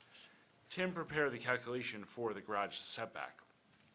As I understand it from the building I've done in town, it comes from section 7.2.5 of detached accessory buildings and structures, in which it states that a detached structure not used for habitable space must be a minimum of 12 feet and at least the maximum height of the accessory structure from the side and rear lines. The way this garage is designed and built into the hill, we calculated the height based on the height at grade. So when you look at the 2.0 plan of your plan set that I submitted for the architectural plans, you'll see that you've got the proposed south elevation. That's what is going to face the Schmitz property. That elevation is less than 26 feet. When you look at proposed east elevation that faces the Potash property, that elevation goes from 26 feet down to 16 feet. So you calculate the average of those corners. That's what gives you the setbacks as you see here. You'll see 20.3 on one side, 20.3 on the other. So we showed you the closest corners, and then you have 35 feet in the back southwest corner. So the three distances we show you for our setback are our tightest points of where Okay. we are. Good. Anything else you need to, want to add? Yeah, I want to go through a couple other things. You've heard some of you can see the emotion. There's a tight neighborhood here. People pro, against the project. It's a tight community, mostly year-round people who live here. And we understand their concerns. When you look at how this garage is designed, and I'll draw your attention to 2.0 again, when you look at the two concerning properties, 625 and 615, they're looking at a lower structure, and they referenced a 42-foot structure. That's correct. They're looking at 42 deep, but actually, if you take number 615, for example, they have 34 feet of width by 16 feet of height. That's shorter than your average residential dwelling that exists in the neighborhood. When everything's leveled out, that garage foundation's poured, and they look out their back door, that's what they're seeing, is a shingled wall, 16 feet tall, 34 feet long. When you look at 625, the Potash property that's to the right here, they're going to be looking at 16 feet in the back to 26 feet in the front as the grade tapers away. We do have the screen plantings that are there. I have not personally walked the abutting properties to see the monuments they're talking about that are falling down, the erosion. I will like to go do that and kind of physically put eyes on that. I have not personally seen that. The aerial photo that we provided to you that was taken this past winter, you can clearly see that there's vegetation there. You can see trees are there, so I want to physically see the trees that are falling into the property that were mentioned tonight. A couple of things I want to talk about is the septic is an H20 septic, so it's rated for vehicles we've driven over it. We're proposing a gravel driveway, no pavement. And then I do want to just make a quick clarification, because I came into this project just about 6 months ago, so I'm getting up to speed on the history of the site when it came to grading and tree removal. And when Mr. Doolittle purchased the property, he originally started to fill in the property to make the house street level. And when he was told he couldn't do that, he then had to remove all of that fill.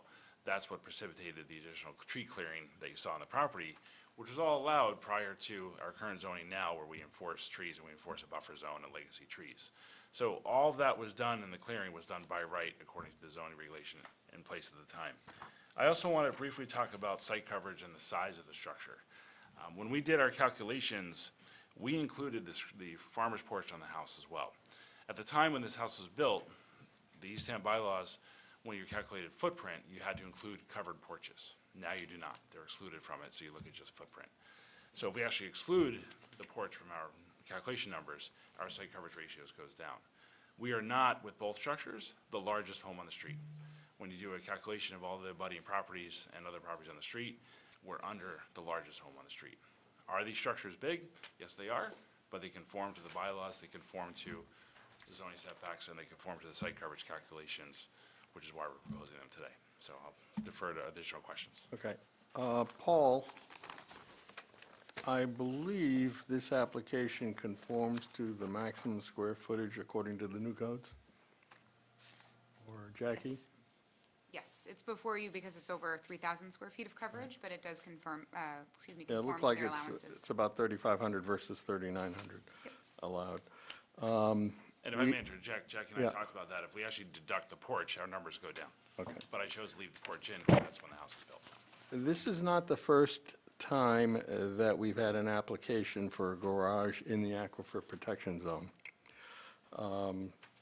I was very involved with the writing of the aquifer protection zone, and the reason being is we have one aquifer and that's it.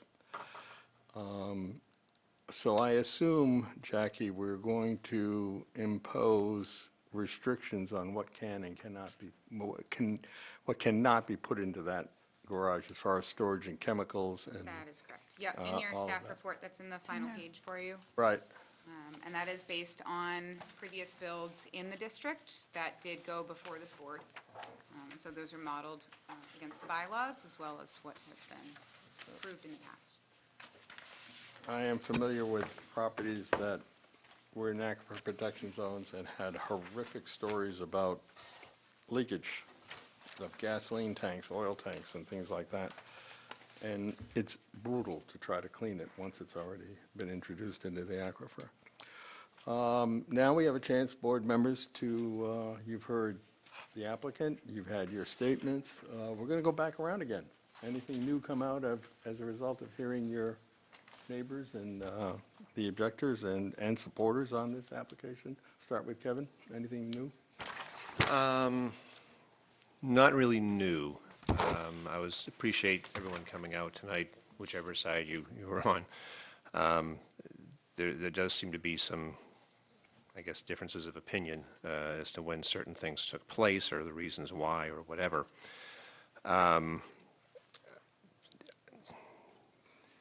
Again, my initial read of this was he wants to build a sizable garage. I had to come in front of planning board years ago for my garage, and I got rejected. So we moved it, and it was fine. But, you know, the height obviously is something that comes into play. Mine's 24 feet. I certainly understand and appreciate the abutters' concerns. When someone's building anything, whatever it might be, your view of the world from your property changes. And that's not a pleasant thing, whether it's watching sunsets or whatever it might be, you want to continue with that. But at the same time, everyone's got property rights, and the way this one is designed, as we're looking at the numbers here, it does fit within the current code, you know, in terms of the size of it and everything else. Mr. Brady, the engineer, when he was providing this site plan, must have been able to find something to pin the corners and so forth and figure out exactly what the size of the lot was. I can't speak to the monuments or any of the history behind that. I don't know what Mr. Brady used when he was doing his measurements. I'm in the gray area there, quite honestly, because there are rules in terms of what happens with monuments, how he was able to determine that. He's got skills I don't have and experience I don't have, so I can't really speak to it. But I cannot address what's happened here in the past. It's difficult to determine exactly what that is. All I do know is what's in front of me, and that is that the garage, as proposed, does meet the requirements of the town. There are other things that happen between whatever happens tonight going forward, if this project does move forward, where there's going to be controls over, as was stated earlier, whether you're storing gasoline or whatever it is inside the building. The second floor is not to be used for living space, and a lot of the concerns that we were hearing from the abutters. It may have been an ugly history to it up to this point, but all we can do is take a look at what is actually being asked. And as this is submitted, there's nothing here that's really in violation of our code that I'm picking up on. So those are my thoughts. Yeah, so similar to Kevin, when I came in this evening, you know, we had not yet received any of the abutters letters, and we certainly hadn't heard from any of you on either side of it. So I didn't think, given our duty to uphold the bylaws, that there was any issue with this. I do think there's another step to take, and I think your offer to go back out there and take a look at, the erosion and the monument issues and, actually stand there, which you may have already done at the Schmitz property. And, we can look at plans on pieces of paper, but it doesn't always represent the human experience. So, I think that step needs to be taken, and then perhaps a landscape plan to go along with that. And also taking into consideration everything that's been said, if you might consider any alteration at all, albeit that you're not violating any of our bylaws by doing what you're doing now. And I do appreciate the positive comments also that were made, and, thank you for all of what you do in the community and, et cetera. So I wish we could just adjudicate based on intent, but that's not what we're here for, right? So I would appreciate those steps to be taken next. Those are my comments. Dave? I agree with Michelle and Kevin. And one question that I had was, there's a picture here of standing water. Is that a vernal pool? We haven't seen those pictures, but no, it's not. There's no wetlands within this property or within 200 feet of the property. I saw in one of the letters, somebody referenced wetland, but they're significantly, Well, there's a picture here of a pool of water. I can't speak to where it is actually, because I don't know, but. oh yeah, that's on my client's property. And that's just rainwater. It's not a vernal pool. But that will go away with the drainage that we're proposing. Okay. And I as well am concerned about the abutters and their concerns. We may need to address some of that with, some landscaping to cover up some of that view. But for the most part, I also agree that from everything that we have, it's a legit project. Whether you wish to reduce it in size, we can't force you to do that. Whether you can dream up something that'll solve some of the problems of some of the abutters, that would be welcome if you could do that. But I think a landscape plan, as Michelle was saying, should be put into place. And I would think that you would want to put screening on the back of that lot. I guess that's Okay. it. Rob? Yeah, I have to agree with my other three board members that have spoken before me. It certainly meets all our requirements on paper. And I do appreciate the fact that it's set into the hill and that brings down the height. I think a landscape plan, or some type of screening maybe to reduce possibly what they see, but the heights that you spoke to, Tim, are not that off the charts of what they're actually going to see. Pat? I think this meets sort of the numbers, but what we can't ignore, is the feelings that have come out here tonight and issues. And we don't know what happened when. People have told us, but we don't know. And so I'm thinking that as you go forward, that if you hear some of the issues about drainage and about how your property impacts both positive and negatively on your neighbors, that there might be a little room for you to think that through as you go forward with this. Because you're all neighbors, you're so close to each other that there has to be a way to make this work out. Okay, Brian? I think that what my colleagues have addressed is sufficient for me, so I don't have any questions or comments. Okay. One of the things we do have the option to impose on a site plan approval is mitigation. And mitigation could come in the form of screening. I'm looking at the 42-foot wall, the 34-foot wall, and the 42-foot on the other side. If the applicant were to put in some evergreen screening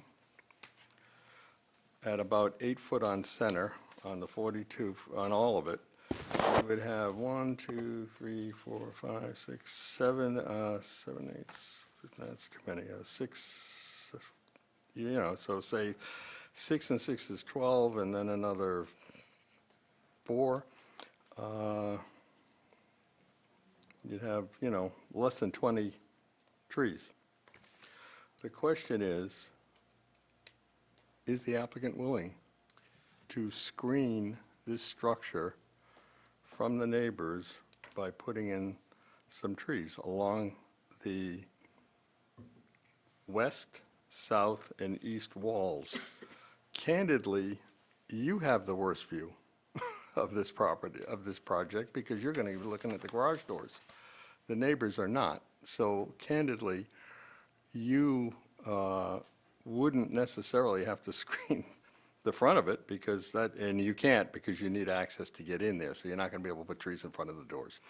So my question is to the applicant, if we were to formulate some sort of conditions in the approval that required screening to the neighbors, is that acceptable to you? The answer, short term, yes. But currently, right now, I have about between 70 and 80 lelands planted. Yep. On the east side wall, the ocean Some. side. Some. All the way down the property Yeah. line. On the south side, there's already, I want to estimate, I don't have the exact number, but probably 10 to 12. If they want me to double stack those, like you said, 8 feet on center, it's the back of the garage, it's not going to be really used. Like you said, the front of the garage, you have to have access to the garage, so I can't put it on the front. I have no problem double stacking the lelands.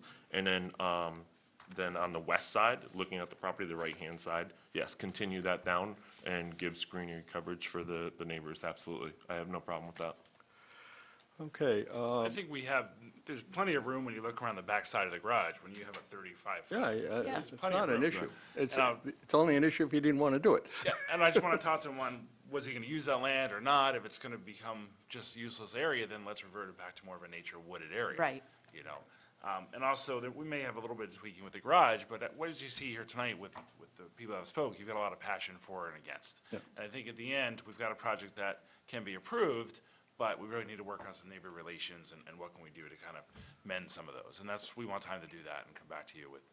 So are you saying you want to come back with a plan? We A do, yeah. landscape plan. Okay, so you could address the monuments, you could address the landscape screening, because there may be, as you say, maybe there's enough existing vegetation on one of the faces that you don't have to do it. And I think if you do that, it'll go a long way in terms of Yeah, what we're Mr. responsible for, Mr. which Doolittle's is, he's not going to build tomorrow. No, I And understand. Actually, it wouldn't start in the fall anyway, so let's take the time to get what we want and actually get you that document on the site plan. Okay, board members, I'm sorry, Paul, go ahead.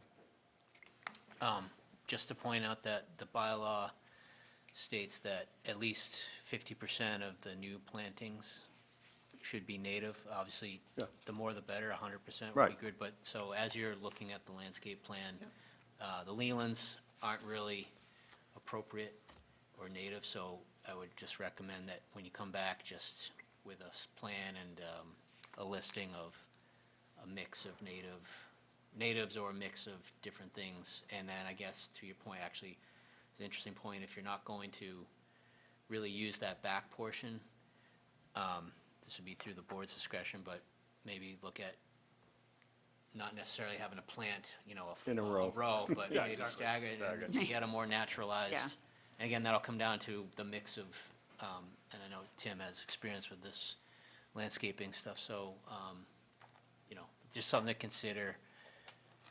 If the board's comfortable with that, maybe some Yeah, different alternatives. I didn't mean to indicate they'd be in a row. Usually, we like to stagger anyways, no matter what we do, just so Yeah, it we- isn't all in a row. Yeah. We You would not- didn't have a plan. choice, you didn't have a choice on your westerly side because you didn't have enough room.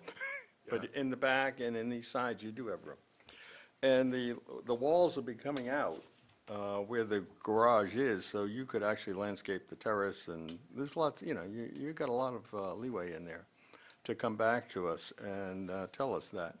Do you think you'd be ready in June's meeting? I'd like to actually do July, if that's okay. We're not going to tell you no. Do we have the date for July's meeting? See my colleague. I have a feeling June might be a little bit busy. Okay. So, 16th. 16th. Thank you. Okay, would you like to request a continuation to our regularly scheduled meeting of July 16th, 2025? before we do that, Yeah. I want to talk about the groundwater regulations and any of the restrictions relative to this. Would they be different than what's in the staff report and different than what I've, gone through No. before with boards? Okay, No. I figured pretty I standard. think Jackie's hit it pretty well. Some of those, okay. You can understand my concern. 100%. And storage of diesel, gasoline, paint, thinners, lacquers, whatever else could be happening. It's a very big concern in the aquifer protection zone. It is, and one of the comforting things is you guys can regulate this, Yep. unlike you can't outside. And Correct. God knows what's in other garages Yeah, around town. you're right, you're right. We Right, can do right. it in a building. We can do it in a building. We Get you can't on the stop way you from in. having a gasoline can in your yard. You're right. But at least you Absolutely. here will have the comfort of knowing that this building will be protected. I agree. And the one we did previously We did was the a same fairly regulations for large that. garage and the same thing. Okay. Yep. Yes. I was wondering if you could take some pictures of what you have there for the boundaries, basically in that area, so we can kind of see when you come back, just, We will, and I want to for myself, because I've walked the property with Gary, but only the lower part. I haven't gone up on the hill to walk where the abutter properties are to see these monuments Right. that are falling over. So I And do want to see- also look at the view that they have. Yeah, so we'll document all that and put that, that's why I want that time till July to put that together in a package. Thank you. that'd be great. Okay. Everybody in the audience, you're going to have a chance to speak on this again, because they're going to come back with a new plan. I don't really want to spend any more time on the old plan until we see what's coming in, but please come to the next meeting. It won't be in June, it'll be in July, and you'll be able to. Absolutely, We soon have as to request possible. the vote for the Yes, continuance. so is there a motion to accept the applicant's request for a continuation of case PB 2025-06 to July 16th, 2025? So So moved. moved. Is there a second? Second. You got who moved it? They It was a both did. tie. All right, let's say, He was a little louder, so we'll give it to him.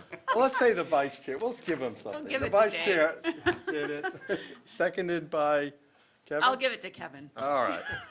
All in favor? Look at the next one. Aye. Very good. Thank you. Thank you. Thank you. Okay. Oh, where's my agenda? I think I got it right here if you want it. All right. It's somewhere in this mess. No, maybe I don't have it right here. Thank you. Okay. As you recall, members of the board, we continued from our last meeting the adoption of the, so this is a public hearing continued from April 16th, 2025, for proposed design and performance standards pursuant to the provisions of Massachusetts General Laws, Chapter 40A, Section 5. The East End Planning Board will continue its public hearing from April 16th, 2025, not to begin before 5 PM. Well, I think we certainly qualify for that. On Wednesday, April 16th, 2025, in the Earle Mountain Room at Town Hall, 2500 State Highway, Eastham, Mass., to take public comments on proposed additions to the East End Planning Board and rule regulations, to see if the East End Planning Board will vote to adopt design and performance standards for the East End Corridor Special District. Do I need to read the rest of it? No. Okay. So, Paul, are we there? Yes, so thank you, Mr. Chair. It's been a long meeting, so I will be as brief as I can.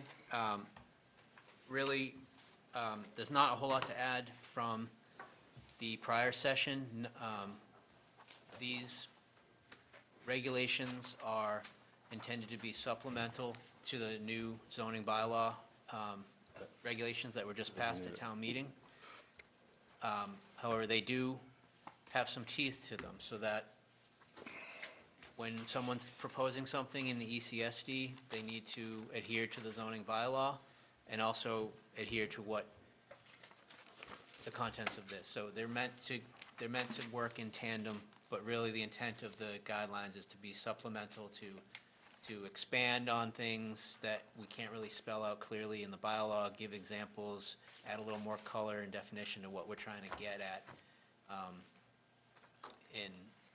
in the bylaw itself. So the only changes, and again, I had asked for the continuance, again, just to make sure the bylaws did pass at town meeting, which they did, and also to give a little more time just to polish up the document itself. So as you can see, we've just updated the format, tightened up some of the graphics, and tried to find appropriate photos and visual aids to accompany the text. The only changes to the content is under the administration section on page 4. I did add sections that deal with amendment, validity, and the waiver, and this is really duplicating the language that is found in the planning board's rules and regulations and in the zoning, the subdivision rules and regulations. It's basically just standard language that explains what to do in the event that we're going to amend these, and the validity is just outlining that if there is some conflict between the language in the zoning bylaw and this document, and there very well may be, as best we try to catch anything, but I'm sure we will come across a conflict in language, just clarifying that if there's a conflict, we default to the zoning bylaw. If there's a conflict with the numbers or a dimensional issue or anything else, we go to the zoning bylaw. And so that's the changes on page 4, and then I did add on page 25, I added in a graphic, which I'm still trying to find. It's a little blurry. I couldn't find the original, but it was really just this green infrastructure toolkit, which again, it's a visual aid meant to just help explain what we're trying to get at with green infrastructure and low impact. And this actually came out of a report that we had done for the Northeast Eastham Village Northeast Eastham Village Center Master Plan. So I added that in, and I think those are the only changes to the content. And again, this is just supposed to be a document that when someone's looking in Eastham to do their project and they read through the bylaw, then they go to this and say, okay, hopefully they're going to say, oh, okay, now I understand what all the language means. Here's a photo to illustrate, and hopefully this helps both the board and the applicant clarify expectations. And our hope is that as projects come in, they're going to be complicated, especially in the ECSD. If we're going to get into commercial, there's going to be a lot of moving parts, but we want to make things as clear and consistent as possible. And so basically, how this works is if the board votes to approve and adopt these, they basically become part of the planning board's rules and regulations, which is that other document that basically outlines how the board operates, the quorum, the membership, the duties. It just kind of becomes part of that. And then this document can be amended as needed. We don't have to go to town meeting. We can have a public hearing at any point, which gives us some flexibility, because if we do encounter things where, new types of development or just a new issue that's not covered in the bylaw that we didn't anticipate, we can work with this document to get something in writing. And I'm sure we're going to encounter things that we didn't account for, that at least we can get some language in there to help the board grapple with it. So I know it's getting late, so I'll end it there and happy to answer any questions. The next step would be, if the board chooses, you would vote to approve and adopt these. I make a motion that we approve and adopt the Planning Board Design and Performance Standards for the Eastham Corridor Special District ECSD. Shouldn't we ask the board if they have any? Okay, I'm sorry. I thought we discussed it already, but go ahead. Let's. Well, Any questions? I have none. You? No. Okay. No. No, No. no, no? Okay. So, a motion to, like I just said. I'll second that. Okay, any discussion? All in favor? Aye. Aye. Aye. Okay, anybody against? No. So you have a 1, 2, 3, 4, 5, 6. Is that enough? That's enough. Yeah, and I thank you, and we will get you all copies of the updated zoning bylaw in this document, so you'll have. Okay, do we want to approve the minutes for April 16th? Does anybody have any objections or corrections for April 16th, 2025, minutes of the meeting? I make a motion that we accept the minutes of the meeting for Harry. April 16th. Where are you going? Second? You waited all night long to leave? I'm going for dinner. Good for you. I heard Kevin. All those in favor? Aye. Okay, motion to adjourn? Aye. Is there any new business? There is one piece, Ah, I'm we just missed- gonna hand these out to you, we don't need to cover them tonight. Good, 'cause- With all of these new CSP bylaws and guidelines and performance standards, yeah, I am reworking the application. ah, This form-based code requires quite a bit more detail. thank you. So if you go, this will help us analyze Even ask the colors. recipe. we like blue. Yeah. Blue's nice. So I think what I'll ask then is, given the time, if you would This is great. give it a look. This is not complete, but I wanted you to see sort of a change in format. It is cumbersome for the applicant, but it is detailed. And my hope with the checklist format here is that they are truly checking against what setback am I allowed? Yeah. What am I asking for? Do those line up or not, right? So they're sort of having to check that. It's also going to help our process and hopefully help you. But I'm happy, very happy to take feedback when you get a chance to look at it. So perhaps a goal might be at the next meeting, if you've had a chance to look at it, maybe give a little feedback then. If not, we'll try. And also keep in the back of your mind that we really need to go towards online application process. And I know it gets difficult with people wanting the paper and certain things, but it's just, we need to have a serious discussion about how we can accommodate that, and that's gonna play into how the application process goes in. So we can have that discussion. I know there's, Are you meaning that the planning board members will only receive electronic rather than paper? Is that what the goal is here? well, I think we can have a compromise solution, Okay. but we need to at least be able to accept the online application and get things into digital. We can have a discussion about what's reasonable with some paper, but we, Okay. just with the software, the nature of the applications, the way we can try to make it easier to navigate for the applicant and things. So I know there's a, We're old. something.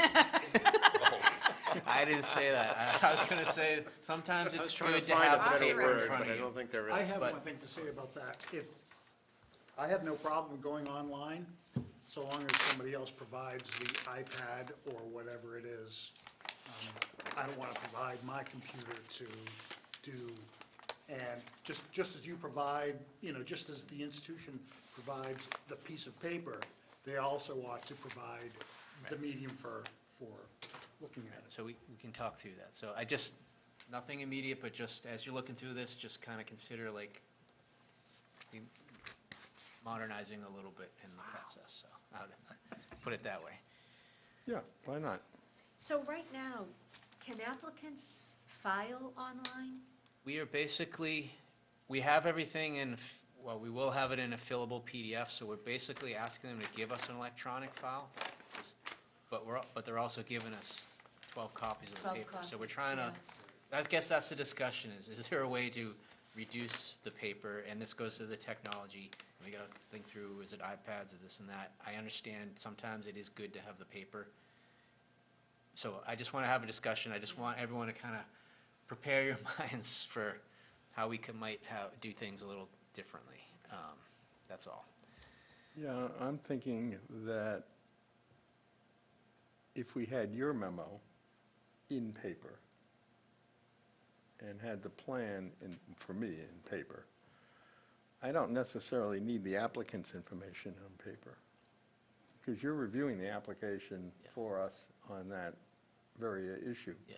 So if I didn't have physically the applicant's application in front of me, I could get it online if I wanted it, but I wouldn't have to have the paper. I Yeah, agree. so that's something to think about. And we're also going to try to utilize the software we're using for the building permitting, the health permitting, everything, so that everything's kind of seamless, and that as it goes through the department reviews, it's all in the same system, and it can flow that way. So that's the other thing we're working towards. Would we as planning board members, maybe with a special code, be able to go online and access the non-printed materials on an application?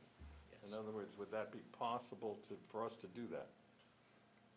Well, you can You do it can now online, just go It's on. all public anyways. Yeah, Right. I mean, we Yeah. post the packet online. Oh, you do? Okay. The Yeah. whole packet? Okay. Yeah. Yep. That's what I'm saying. It's Yeah. just, we're just trying to like, It's there. You walked into that one. No, no. and listen, I I've still. done it, I Yeah. didn't realize the whole packet goes Yeah, on. I know. on- But, and I'm the same, just to be Yeah. fair, I like the paper too. I know. You know, so, but it's just, we're just trying to, you know. I think there are portions that don't have to come in paper, I agree. And, you know, we have some technology in the room with us too that Yeah. could serve as a place to see those plans nice and big and. Oh, that's a good point. Yeah. So we can have a discussion on that and get everyone's feedback and. Interesting. Did we do adjournment? Yeah, we did. Oh, we did? Okay. We're just sitting here because we're having so much fun. Did you adjourn? Actually, Yeah. let's do Yeah, we it one did. more time. We for did. the I think I interrupted you. Oh, motion to adjourn? Yes, second, all, aye, aye, aye, aye.